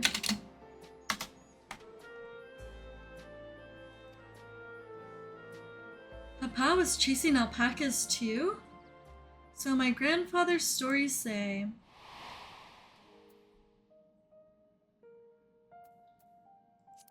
It was before the founding of Tuliolal, a time when the mountain giants, the Yakhoi, held our people in thrall. Compelled by their overlords, our forebears would ride their alpaca mounts to the highlands to deliver gifts of food and other tributes. Those were the wretched days, to hear grandfather tell it. Then came along the young Galul Jaja, yet unburdened by the mantle of Dawn Servant.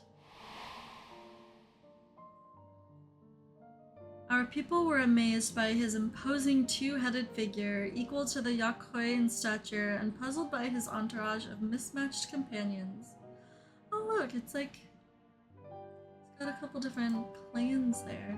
Some trembled in fear, believing a new conqueror had come, yet Galul Jaja had showed no such inclinations. He sat and spoke with us, sipping from the cups of mate tea we offered him, and grew somber when he learned of our plight.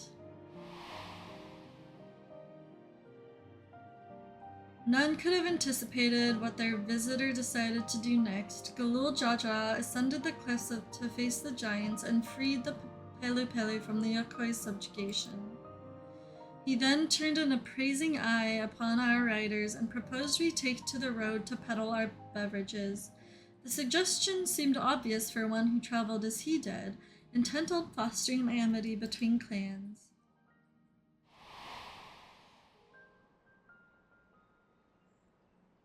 So it was that few words from Galul Jaja transformed us into a clan of itinerant merchants.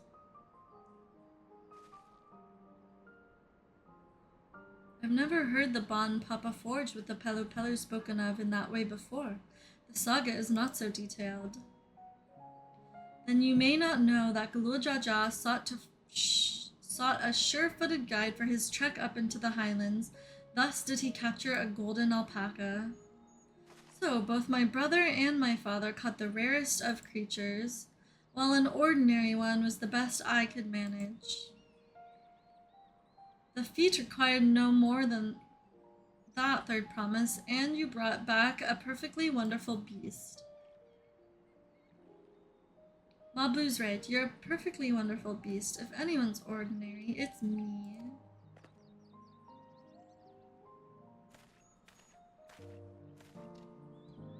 Not only did you accomplish the feat of gold, you also made many trades and brought joy to many people in true Pelu Pelu fashion.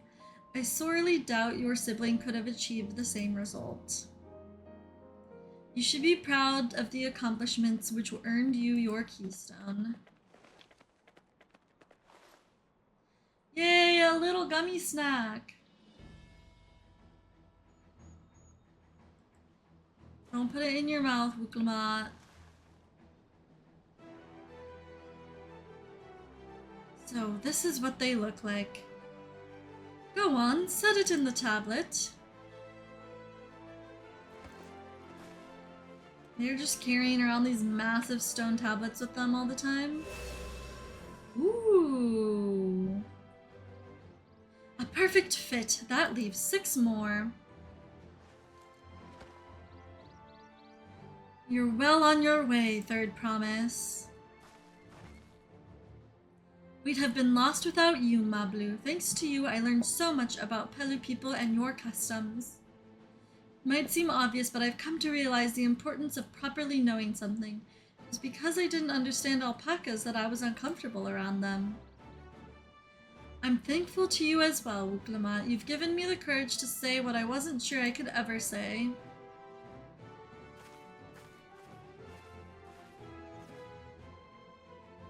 Tobli, I want to leave the ranch and become a merchant.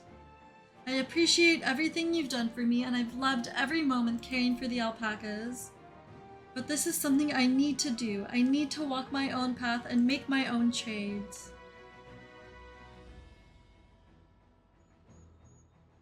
As your parent, allow me to say one thing. I have always tried to give my wards lives filled with as much happiness as I can provide, yet never once have I wanted that to be the only happiness you knew. You have my blessing to walk any path you choose, Mablu. It gladdens me to hear you found a calling you wish to pursue with such passion. You will make an exceptional peddler, I'm sure of it. Wow, after so many toxic fathers in the last expansion, we finally have a good one. Thank you, Tobli. What did I tell you, Mablu?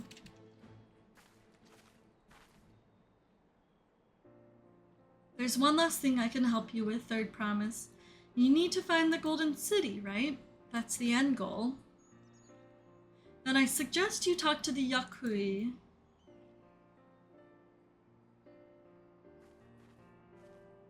They once ruled over far more than just Urkopacha and the Pelu Pelu. 1,000 years ago, they were the overlords of Yoktural and all its peoples. During that era, the Pelu Pelu were commanded to search for a city of gold. They scoured every corner of the continent, but never found any trace of that fabled place. But if they didn't find anything, what could the Yakui have to tell us?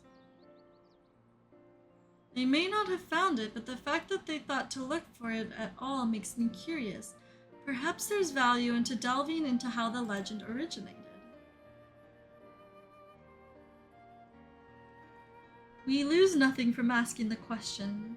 Besides, if we're determined to follow the path of the saga, we'll be visiting the giants eventually. Their giant-ass mountain. Oh, the golden alpaca will be one of those gold mounts you could buy. Oh my god. Maybe one day I'll own them all. That would be really sick. Oh, Kryl, I have a question I've been meaning to ask, and since we finished with the feat, where did you acquire that earring? My earring? Do you recognize it? Yes, pieces just like it became fashionable in Yoktural around 20 years ago. Since then, it's become common to wear one as a charm for safe travel. 20 years ago, right about the time my grandfather made his journey, yet the Dawn servant implied the earring was connected to the Golden City in some way. Surely there is more to its significance than simple fashion. If you want to know how it first came to be crafted, I could try to find out, seeing it's a regular seller for many merchants. I'm curious to learn about it myself. I would appreciate that very much, thank you. Jumping feet first into the peddler business, eh, Mablu?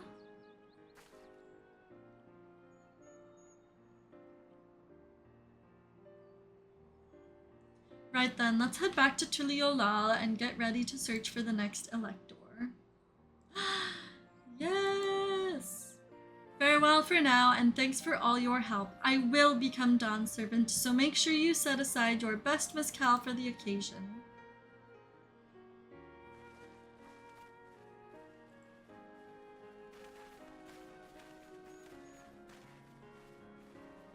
He is a fearsome opponent in that brother of hers. He even brought a golden alpaca to heal.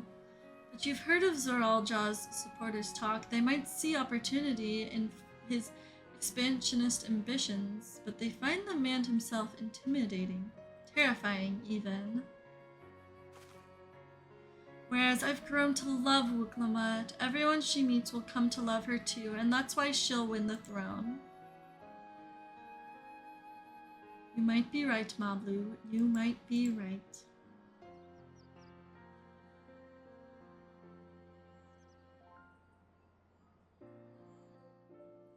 So cute. Oh my gosh. Oh yeah, that earring reminded me of this story that so interesting to me. Okay. Okay, Wuklamut. Feels good to have the feet of gold safely under our belt, even if my victory pales beside Zoraljaw and his shiny golden alpaca. I know I shouldn't let it bother me, and gods know you've all been so supportive, but I want to be strong, or wise, like my brothers, to be a promise that people respect. Which is not likely if I stand here carrying on and on about things. Let's move on. Back to Zabalyav tea with us. The contest was hardly begun. Yay! Okay. That's like the first half of the branched quests done.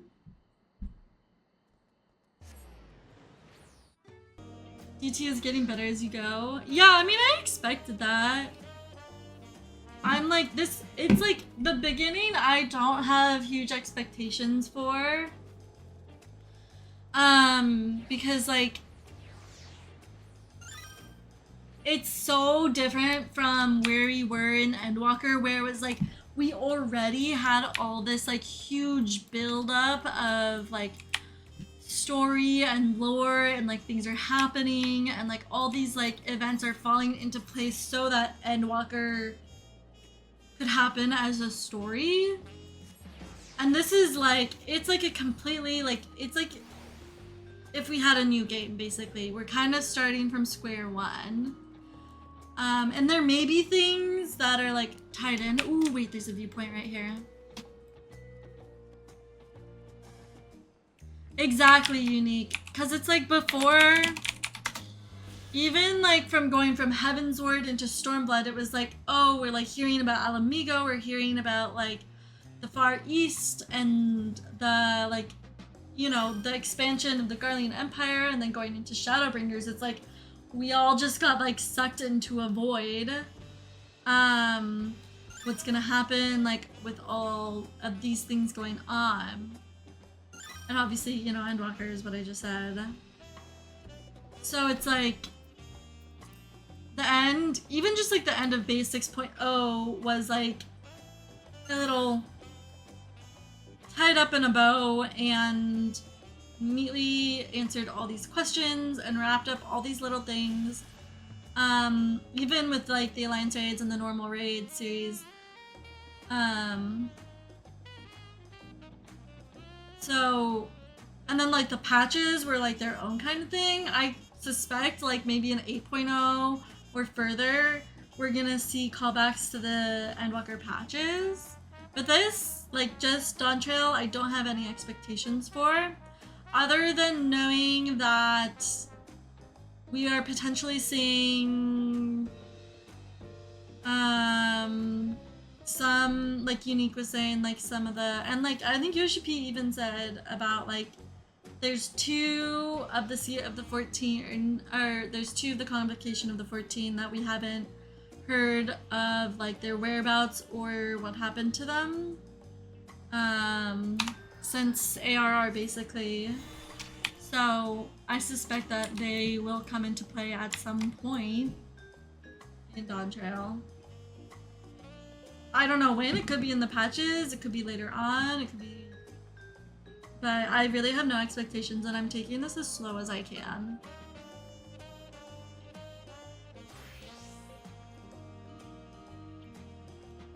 I'm so excited for the raid series, like you have no idea.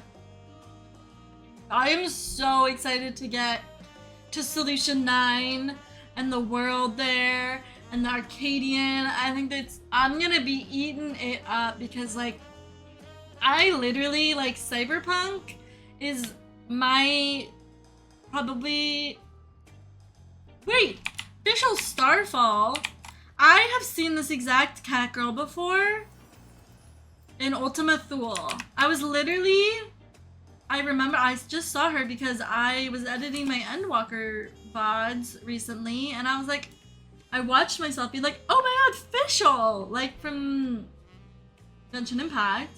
And I was like looking at her character. I've seen that person before. That's crazy. Just a random person in the world. But yeah, no, I'm so excited. Cyberpunk is probably my favorite genre of media. Like any, like not even just visual media. Like visually, I think it's gorgeous. But also like a lot of the themes and the concepts, like I love reading like cyberpunk like books and like stories and just like that. So even if there's not like cyberpunk themes to the story coming up, I'm still so hyped for just the visual aspect of it alone. Anyway, Wooklamat! And just like that, we found an elector and won our first keystone. I knew I was right to trust your instincts. Come on, let's keep things moving and march onwards to Kozama Uka. Chances are good we'll find an elector there as well. Before we say anything, however, we should see that what your patient Hanu friend has to say. Yay! Leveled up to 91. Okay, I'm gonna switch to Picto now.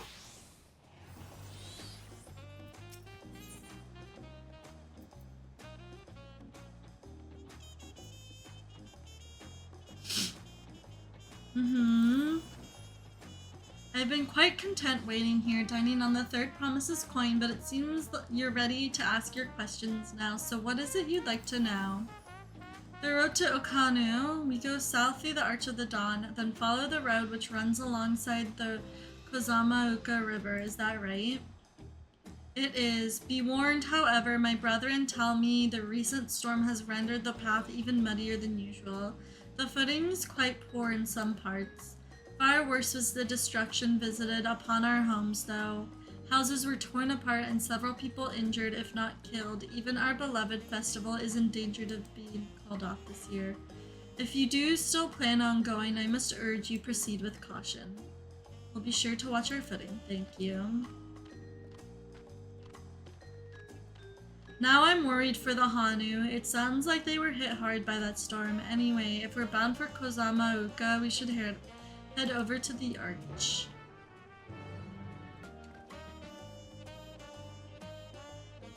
Wait! Freak! I just realized clicking on this is gonna take me to Kozama Uka.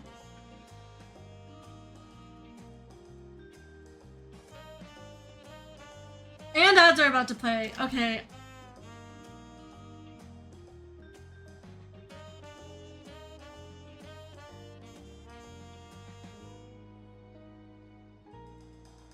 No!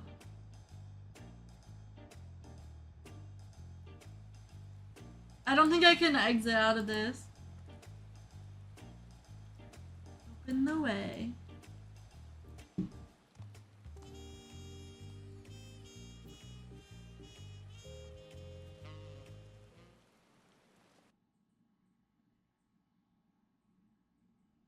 Okay, I'm in instance 4 of Kazumakauka. Kozamauka, the land of rainbow terraces. It commands the gaze of all who visit without fail. I wish it wasn't fucking raining right now! But it looks so pretty. Yeah, more like rainforesty vibes. To its relentless flow, all life must yield. Together with Wooklamat, we proceeded along the Marcy Trail, a road upon which the Dawn Servant and his comrades once traveled.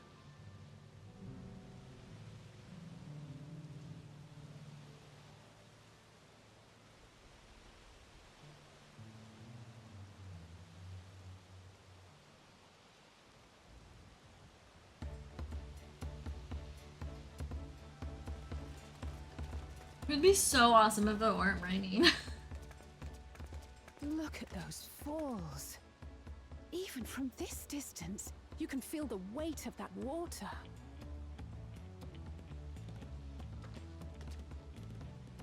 The Isle of Ham was impressive, but as you can see, Tulihiola does not want for natural wonders.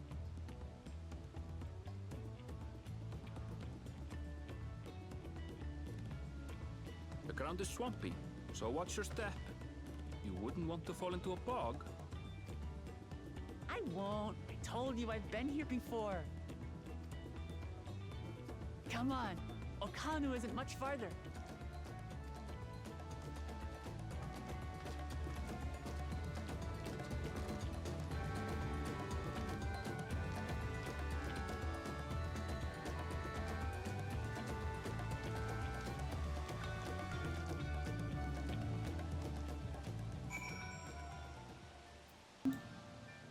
There's no stopping the third promise, is there? A good thing she has Aaronville to keep her from getting lost. For all his grumbling, he's certainly there for her. Everyone should be so lucky to have such a loyal childhood friend. Right, let's get moving. If we continue along this road, we should find ourselves in the village before long. Oh, wait!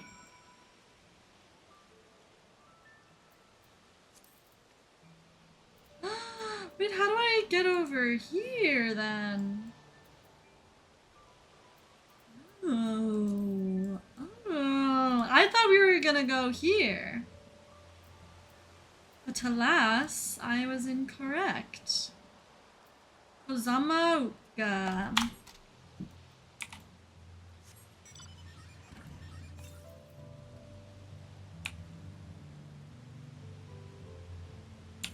Look for some ether currents, y'all. Okay, I'm almost out of egg. Give me egg. I need to consume egg. Yo, I love this world. This area is so sick.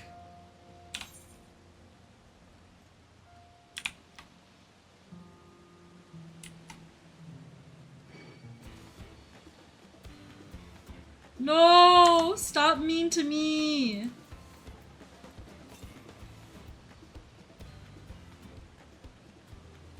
Oh, I bet the viewpoint's up there, isn't it? Or the ether current. Yo, this place is sick! Yeah, it's gonna be up here, the ether current. I just know it. Vroom vroom. Vroom vroom.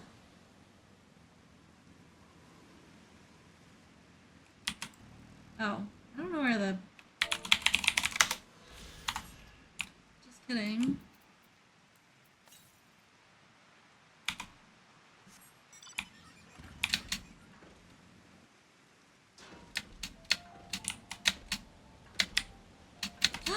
You're telling me I can't jump off these stairs? Bro. The ether current is further wester. Let me break my ankles. Bruh. It's fine, it's fine, it's fine.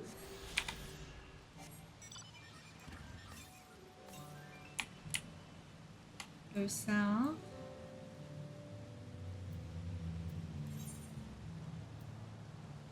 Zamauka. So pretty. Giant lily pads. Fuck yeah. Oh, it's probably up on this cliff, huh?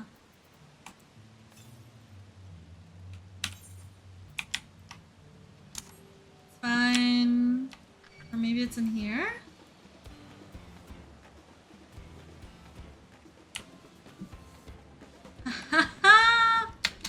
Love this for me.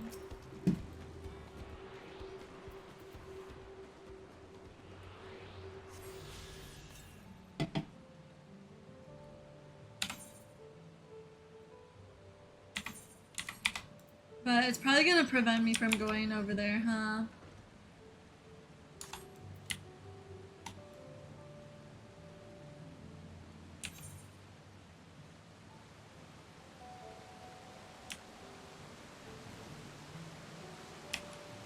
I can't even go in there.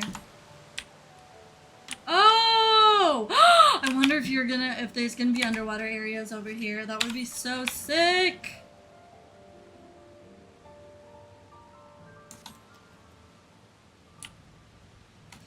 I mean, I know it's the rainforest, but I wonder if, like, it's always raining here. There has to be some times when it's not raining, right? Surely.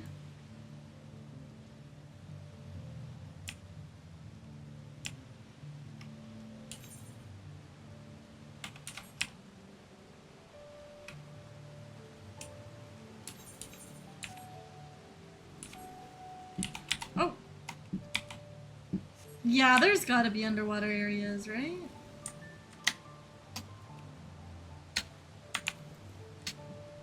I forgot how to swim.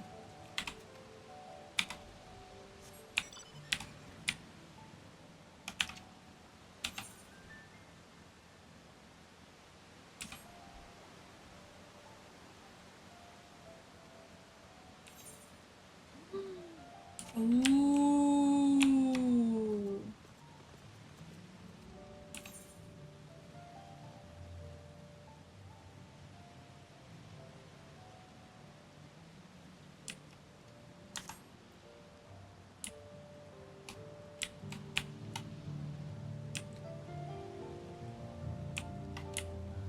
Oh my god.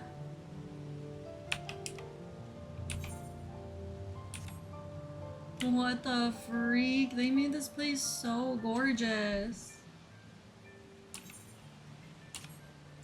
Okay, I should probably go continue MSQ. But I just wanted to look around.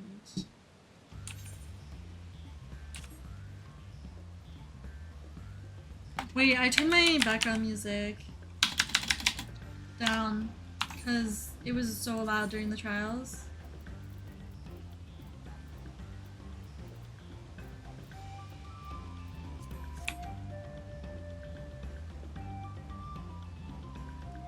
Okay, okay.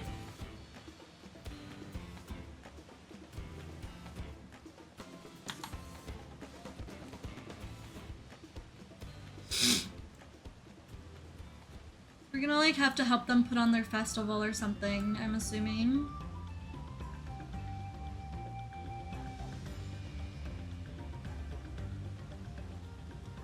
Yo.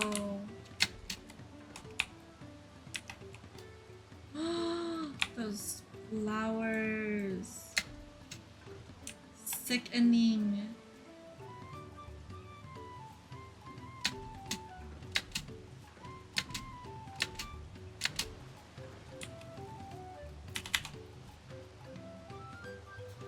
Everyone has arrived and none the worse for wear, except for a certain third promise who slipped in the mud despite my explicit warnings.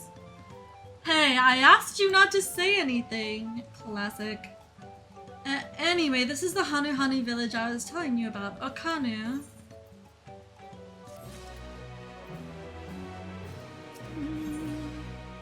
Diplomat wishes to seek out the Dawn Servants. Or...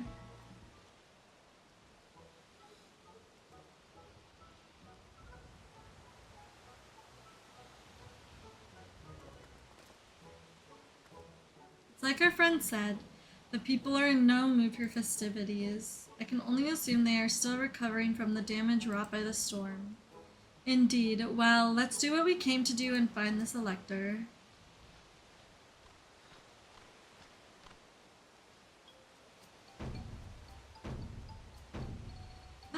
We're gonna learn a new dance? Ohokali.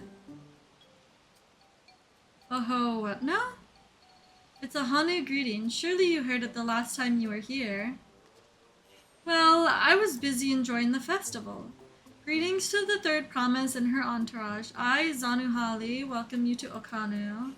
As elder of my people, I shall also be fulfilling the duties of elector during this rite of succession. I'm ready. Give me my feet and test my worth. All in good time, all in good time. In fact, I came to let you know that we are not quite ready to begin. For the moment, please enjoy the hospitality of our village.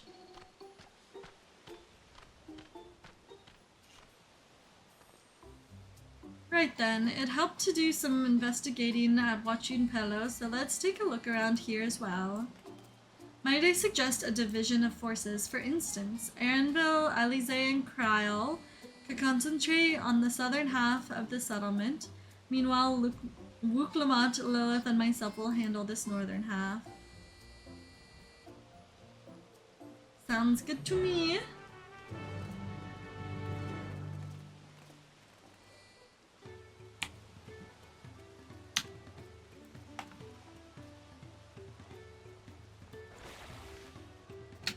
Gemstone trader! Hey, let me do some fates.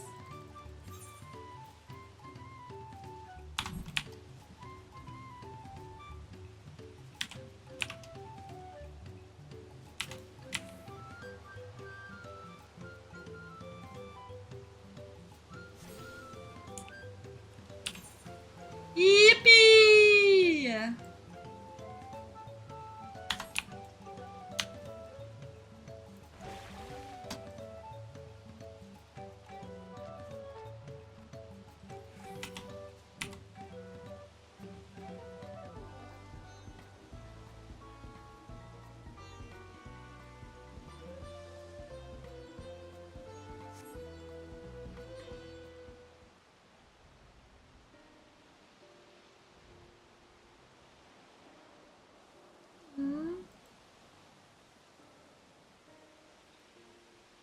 The gaping hole in the wall and missing portion of the roof are clearly the work of the storm's powerful winds. Repairs appear to be ongoing.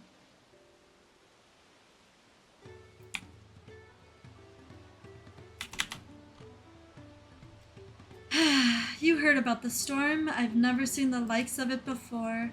With the supplies and help of the Dawn servants sent, we're making progress repairing and rebuilding our homes. But while roofs and walls can be patched, there's so much else that was lost for good. What did you lose for good? I guess just like personal belongings. Now I'm standing on your fruit. Or something, I don't know what it is. Yay! Oh, I thought it stopped raining. Just kidding. A lot of the houses are still damaged, and the Hanu I've spoken to are not their usual cheery selves. That storm broke more than wood and reeds. There must be something I can do to help them. I'm going to look around a bit more.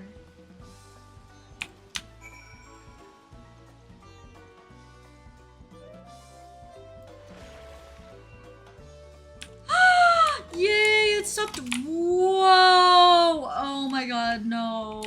Oh, it's so gorgeous out here.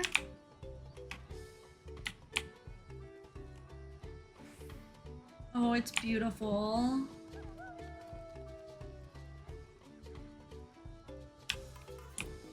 I love the jungle, like, rainforest vibes. The dry and shrunken bundle suggests the reeds were harvested some time ago.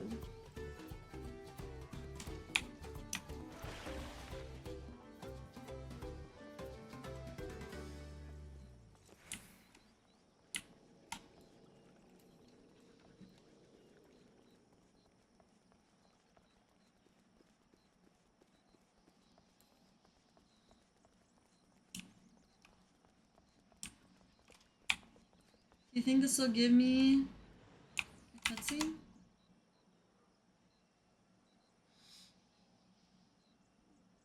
Woven from reeds, this boat-like vessel is reminiscent of a bird. The beak and feathered tail in particular stand out. This boat must be woven from the same reeds I've seen gathered into bundles here and there. The plants hold both practical and cultural significance to the Hanu, then.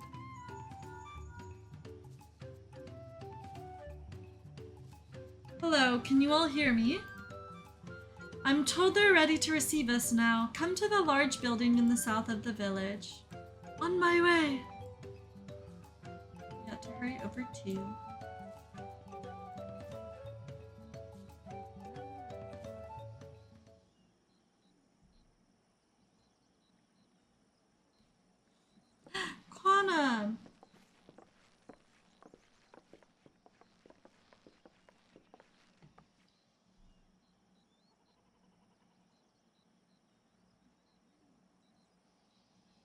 No sign of Zorolja or that oversized lout. How much easier it would be if Soralja were to fail here. But that isn't likely to happen.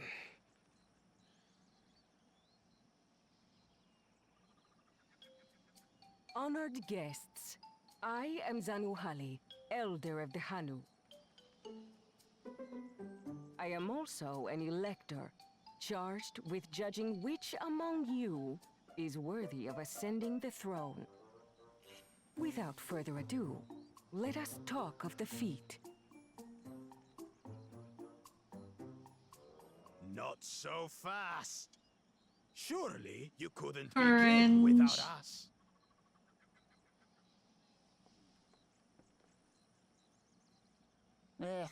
You made it after all.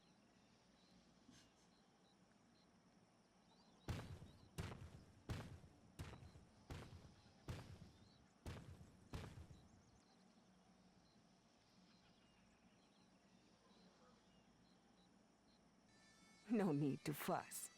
There is no time limit for this challenge. Now, if you would allow me to proceed. It is here, in Okanu, where my people forged a bond with the Dawn Servant during our own chapter of the Tuli Yolal saga.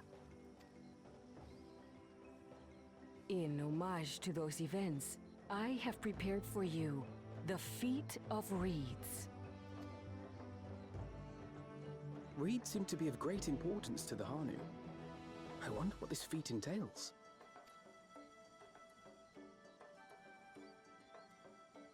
We use reeds in every part of our lives, be it as food or weaving material.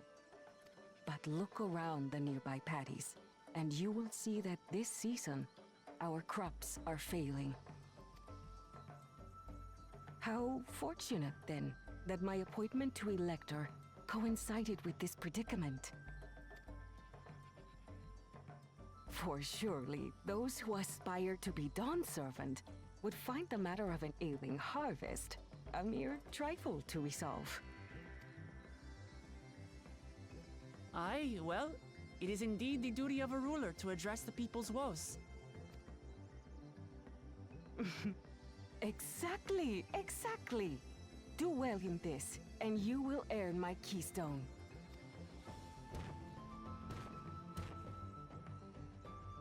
Why bother mucking about in the mud when we can take the stone by force? Oh, mercy me!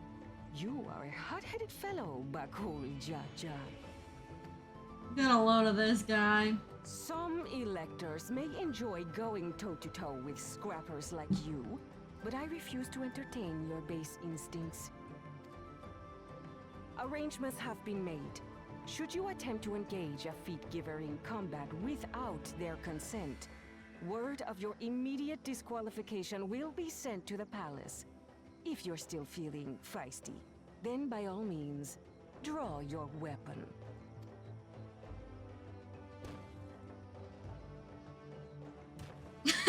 Not even yawning at everything. This contest is presided over by cowards. There's no sport in fighting you. Then we can return to the business of earning my keystone. The Feat of Reeds is begun. Claimants, I wish you the best of luck. Well, obviously Kana's gonna like find some technological thing to like help the crops, and then Muklamat's gonna be like, why am I not as smart as him? The clever kitty crossed the seas to study foreign novelties. He might know tricks we don't. Tricks we can use. The clever kitty. What of Little Miss Mittens? You know the answer to that. Compared to the first and second promise, she's a distant third. Not even in the running. Then we see eye to eye on this, brother. Being Bakul Jaja so long with me has rubbed off on you.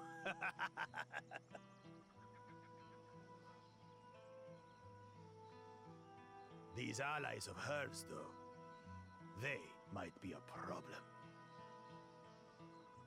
I literally saved the entire universe from ending. You think you have a fraction of what it takes to take me down? Bitch, Damn it. please. I'm just as qualified to be here as they are. I'll show them. Easy now. There's no time limit, remember? Let's keep calm and think things through. Right. You're right. I won't win against that lumbering Vidrol by losing my head.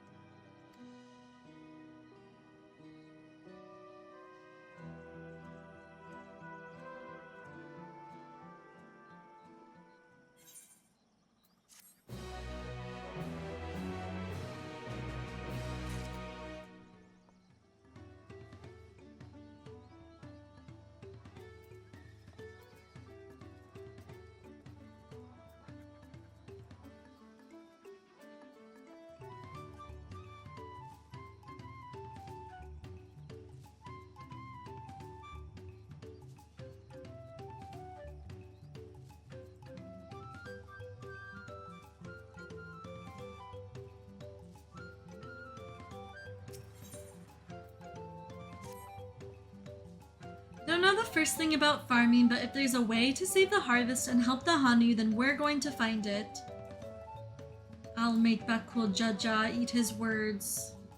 Understanding the nature of the problem will be the key to solving it. We need to examine the reeds themselves and then deduce the cause of their poor condition.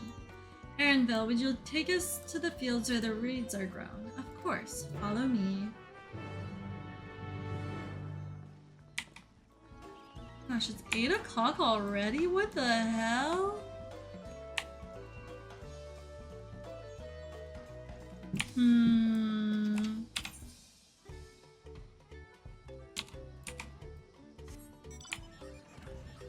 Let me see if I can go even further this way.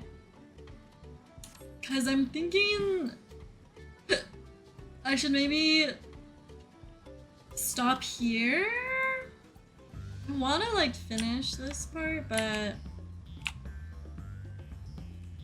think I may.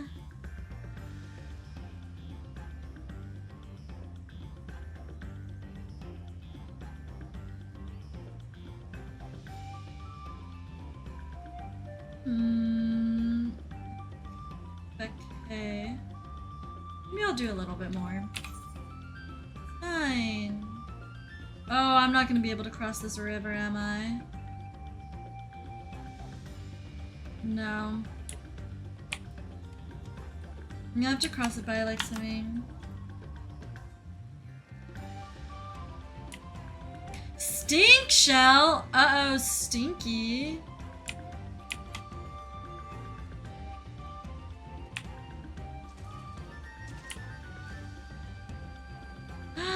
Looks so pretty up there now.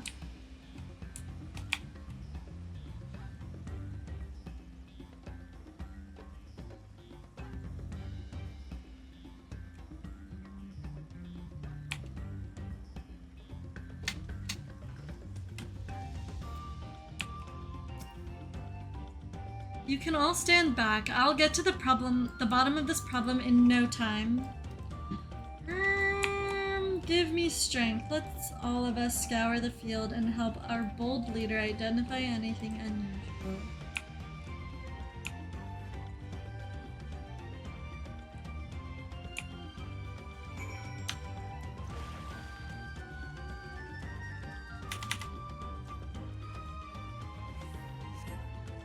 As Zanuhali described, the reeds appear wilted and unhealthy.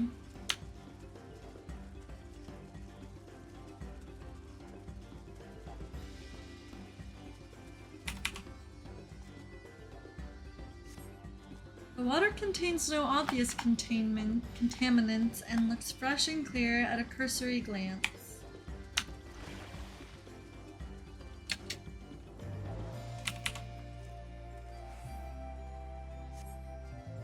The soil in the paddies is as one would expect, rich in color and suitably moist, not dry or flaky.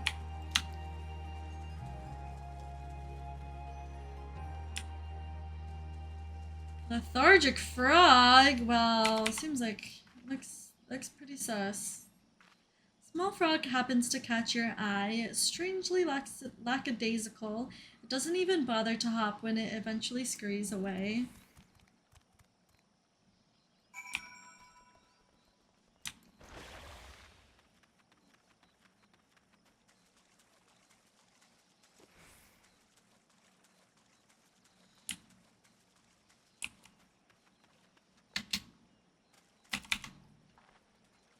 Seen enough? I'll call everyone together and we can share our discoveries.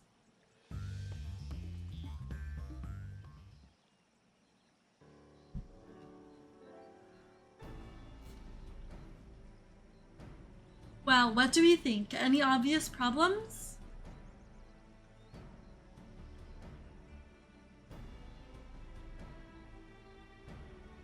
I agree. The waters look to be good of quality, as does the mud in which the reeds have been planted. The frogs and insects are unusually torpid. This suggests the problem is affecting not only the reeds, but the creatures which will live among them. Could something invisible to the naked eye be polluting the water? We would need an alchemist to know for certain.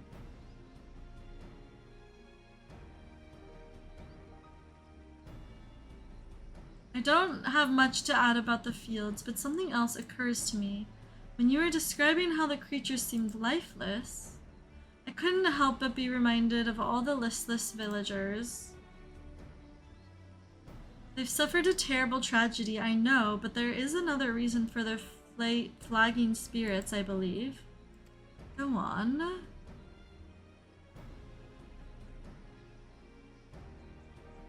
The festival! This is traditionally an occasion for celebration and renewal, so without it, the Hanu are struggling even more to recover. The last time I visited, the village was in the middle of festivities. You'll never see the Hanu more joyful and alive. It's an indispensable part of their culture, and its absence will only compound their woes. So I say we help them put on their festival. Give them a reason to cheer in these sad times. Who knows, maybe fixing one problem could lead us to a solution for the other. Stranger things have happened. Right?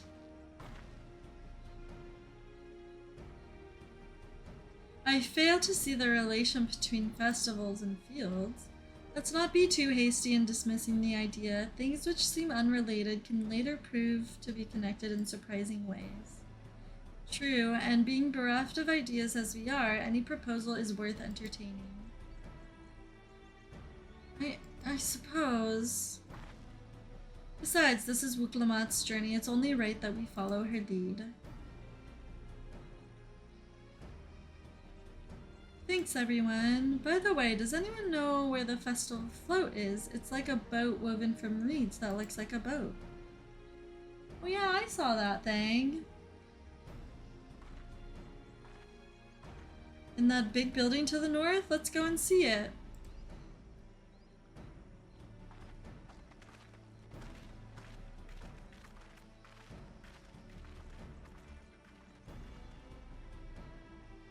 There's much less debate when I'm traveling alone. Aww, Aaronville, come on. He's so cute little guy.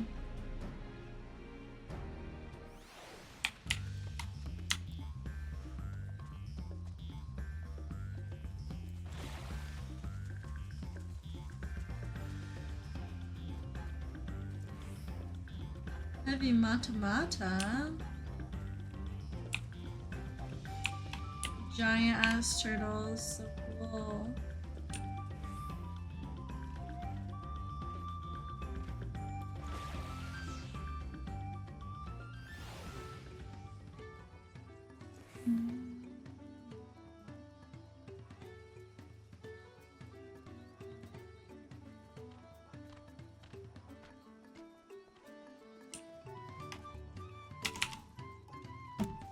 Yes, this is the float I remember. Does it not appear somewhat damaged to you? We should take a closer look. Inspect the target festival. Oh, okay, one of these again.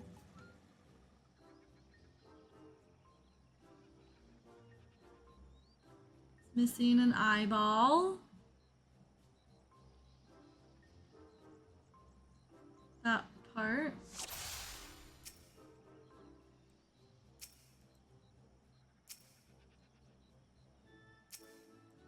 Oh, wait. I was doing it wrong. Oh dear, one of the bird's eyes seemed to be missing a gemstone.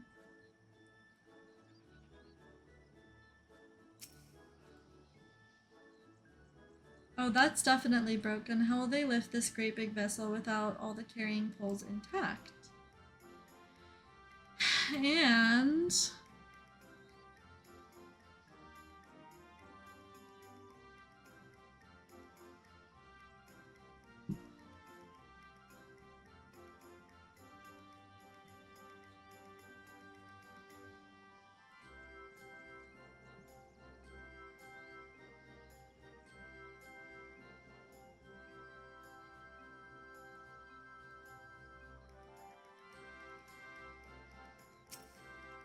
oh.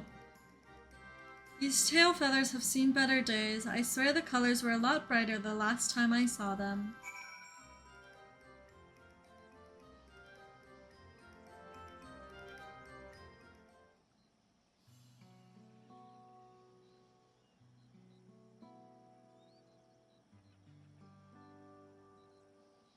Well, I think we can all agree this bird boat is in dire need of repairs. Now, how do we go about fixing it? What is going on here? We were admiring your festival float. 'Tis a shame it's in such poor state. Due to the recent storm, I gather. Yes, we had to leave it exposed while we ushered our people to safety. With the float in this condition, there can be no lifting of the wings. No Ihihana. Ihihana! That's what the festival is called. I want to help you hold it. Have you not seen our village? Homes are ruined, we're struggling to make repairs, and you want us to hold a harvest festival? I know how it sounds, but giving into misery never improved anyone's situation. In fact, that's kind of what caused the final days. A celebration of life and growth may help you give you the strength to work through this tragedy. The role of festival leader is mine this year, and there's nothing I would like more than to lift everyone's spirits. But we don't even have enough materials to repair the float. We need abokiksa for the missing eye, uyuto wood for the poles, and feathers from the winds chosen to adorn the tail. 2 of these I know. Abokiksa is a type of precious stone used in arcane equipment, and uyupo is wood. Wood is essential for crafting ceremonial instruments. These chosen feathers, however, the ones chosen is the victor of a competition in which the contestants seek who can blow a feather furthest using wind magics, and that's something of a problem right now. We Hanu are gifted at employing such airy sorceries, but expend a great deal of mana when doing so. We are soon exhausted by the effort, and having no reeds to eat will only make it harder. I think I understand. Your vibrant reeds grow quickly and vigorously, so much that they stifle the development of nearby plants. They must be a potent source of the energies you naturally lack. They are indeed. Owing to the poor harvest this year, we've been left enervated, and we cannot gather the correct materials as dictated by custom. We cannot repair the festival float. Oddly enough, we may have just stumbled upon our solution. The winds chosen would, by necessity, have a natural gift for manipulating magical energies, which means any feathers taken from the victor should be high in ethereal conductivity. The float's construction also requires a stone used in arcane equipment, as well as timber favored for ceremonial tools. The demand for such specific materials must have an underlying reason. The float might also function as an arcane device.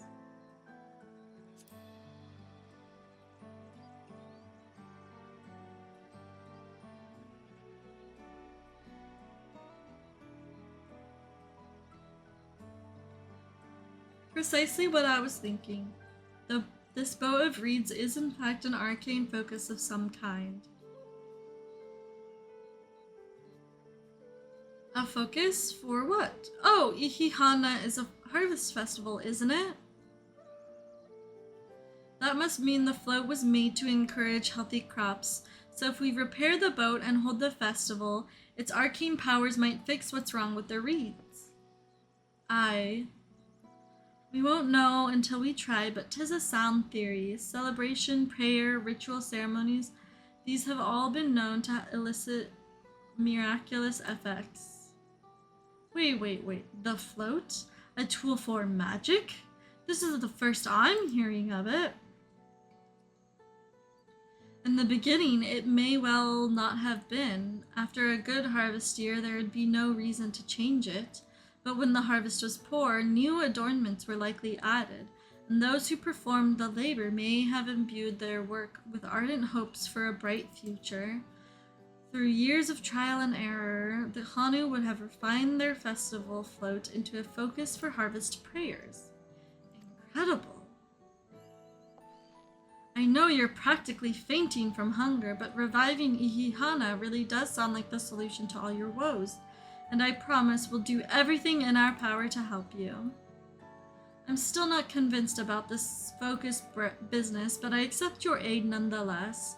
I will introduce you to the shipwright who's been maintaining the float these last few years. He's replaced both eyes in the poles before, so he should know where and how to procure what we need. Then allow Alize and I to acquire the feathers. We will encourage the people of Okanu to gather and vie for the title of Winds Chosen by sharing with them our own reserves of mana. I'll go with you. I carry some alchemical brews that may afford the same effect.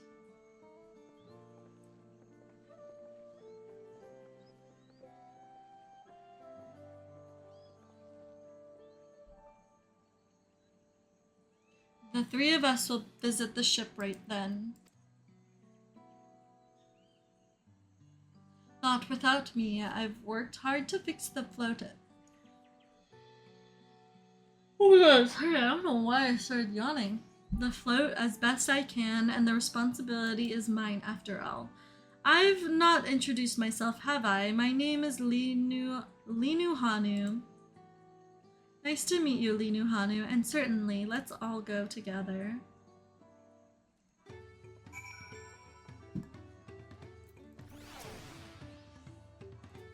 Thanks to Wuklamat, we found ourselves a promising way forward. Experience and knowledge are valuable assets, but there's something to be said for following one's instincts.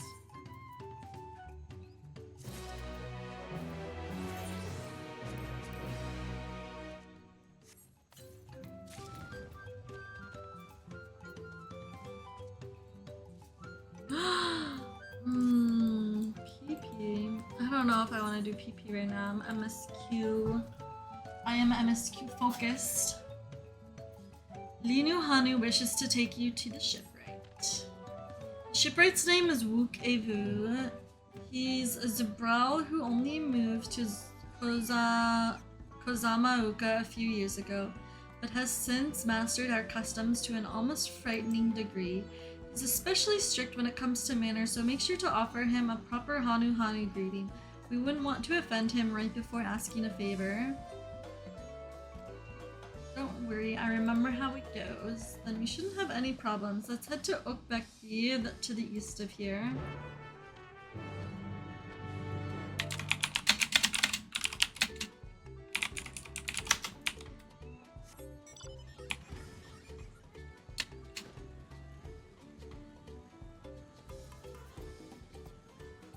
The tilt is so weird.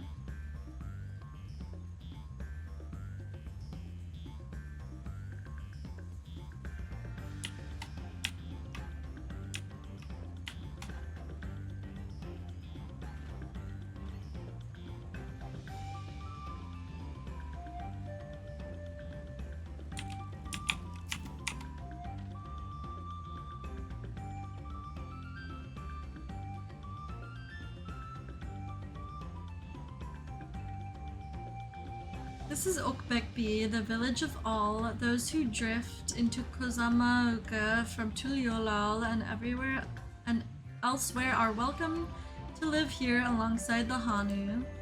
As for Wook Evu, he lives and works in the House of Waters, high at the top of the large tree nearby. Follow me, but I should warn you, the climb up the stairs can be challenging.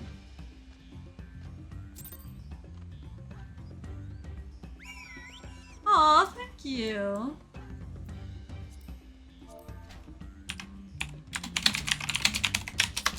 Some random person just complimented my glam. Thank you.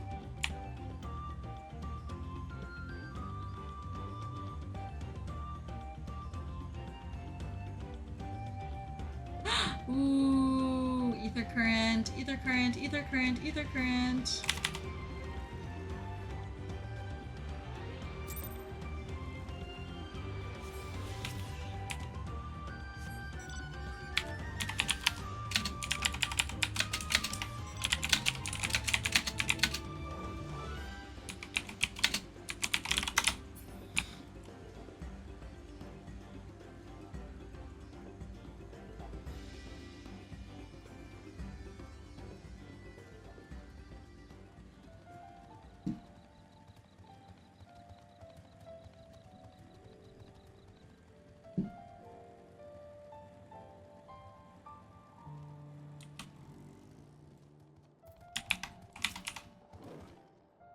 Evu. I know how to do that. It's like...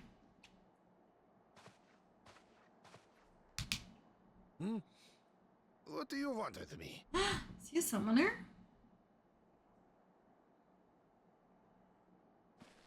Right. The greeting. I believe in you, Wuklamat!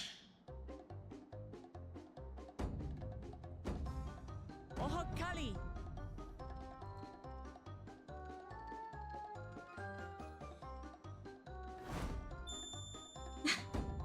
So proud of you, Wuklamat. Oh, Kali!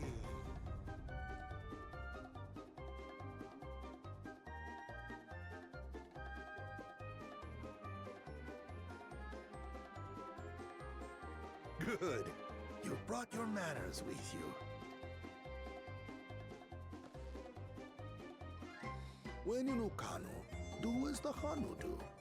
For a country as diverse as ours, the preservation of harmony demands that we respect the cultures of all peoples who call it home. Well, that explains your familiarity with Hanu customs. And you speak truth, of course. To live together means to learn about each other. I appreciate an open mind. This music is funny. I get the sense we've met before.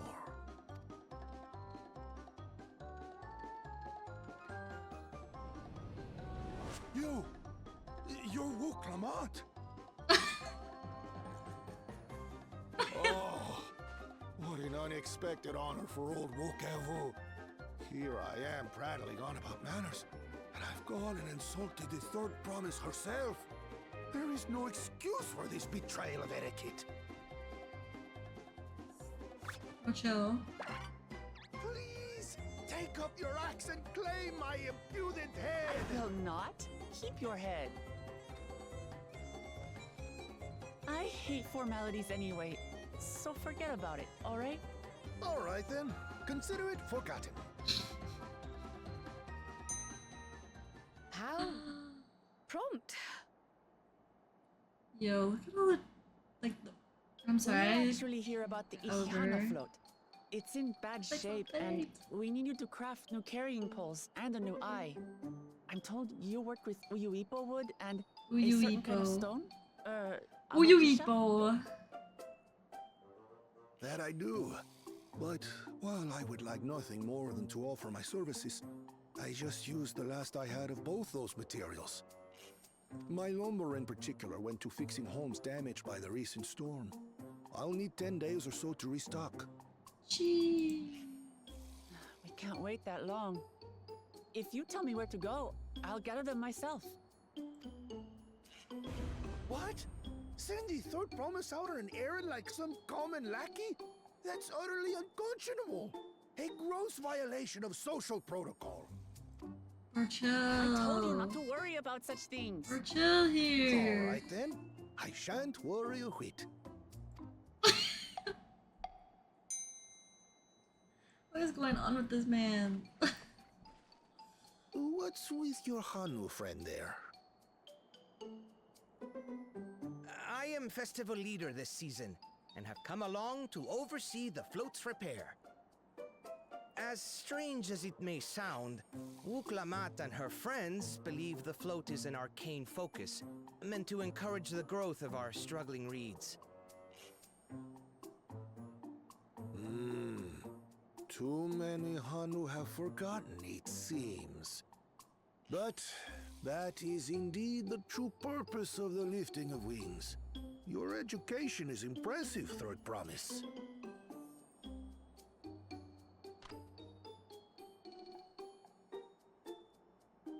Well, maybe a little.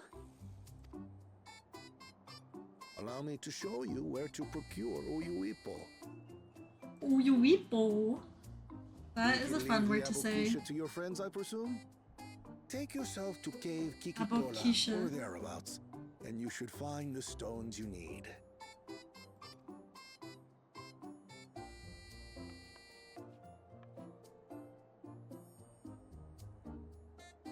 I've been there once or twice. I can guide you. That should save us some time. All right then. Let's get moving.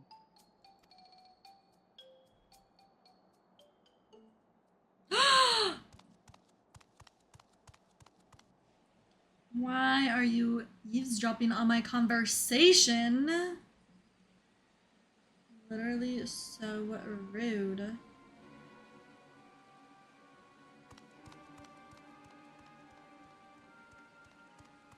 Chosen one of your rivals is making progress.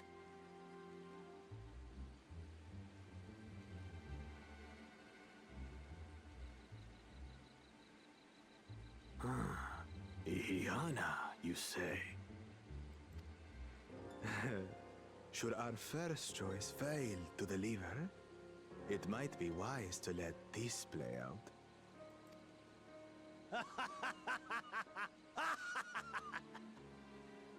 The third-rate promise is making Not herself the third-rate useful after all. promise. Please. Stop mean. Wuklama is literally the stop mean to me meme.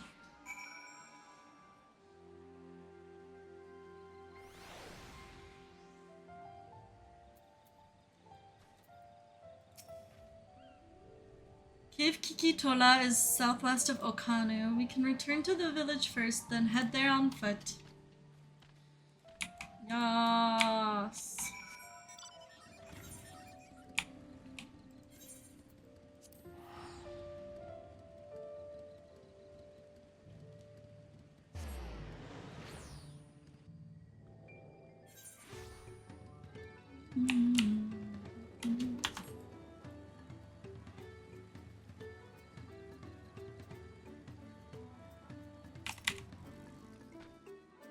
Southwest of here, was it? Let us be on our way.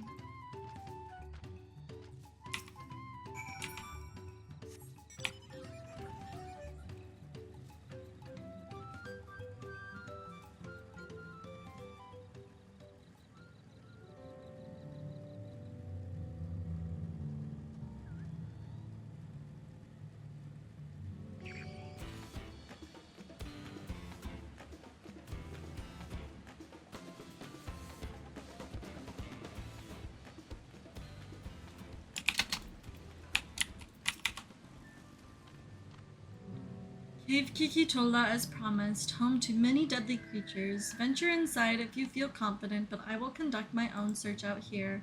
You can spot raw Abokicha by its green-hued glimmer. Bring anything matching that description to me. Shall help scour the inside of the cave then. You take the west stuff and I'll take the east.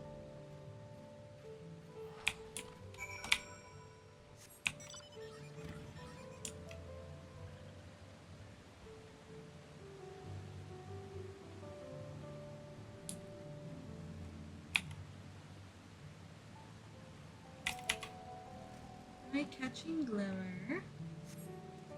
On closer inspection, you find that the glimmer you spied was just light reflecting.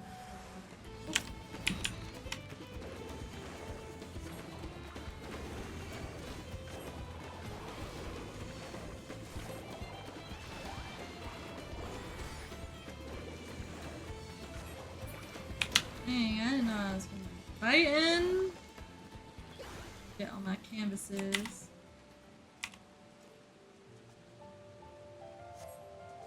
Find a chunk of stone glowing a distinct shade of green. This seems like the exact kind of mineral Linu Hanu was talking about.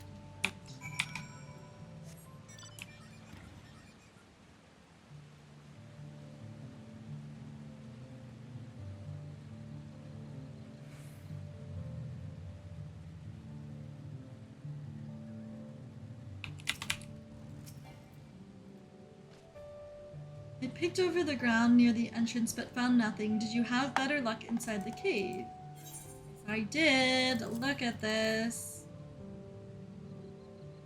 Yes, this is Abokiksa. Along with Kryle's contribution, we have more than enough for our needs. The stones you've brought shine very brightly. I thank you both.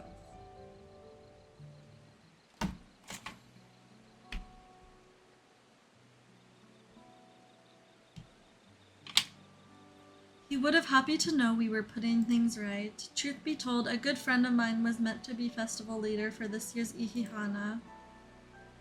But when that big storm hit, he did not survive. It fell to me to carry on in his stead. That was why you agreed to Buklamat's request, despite your initial reluctance. Yes, it hurt me to hear, but she was right. Though I must mourn, I cannot let my grief consume me. Her words made me realize that the path to my recovery, our recovery, is already laid out before me, and I will walk it for myself and my friend.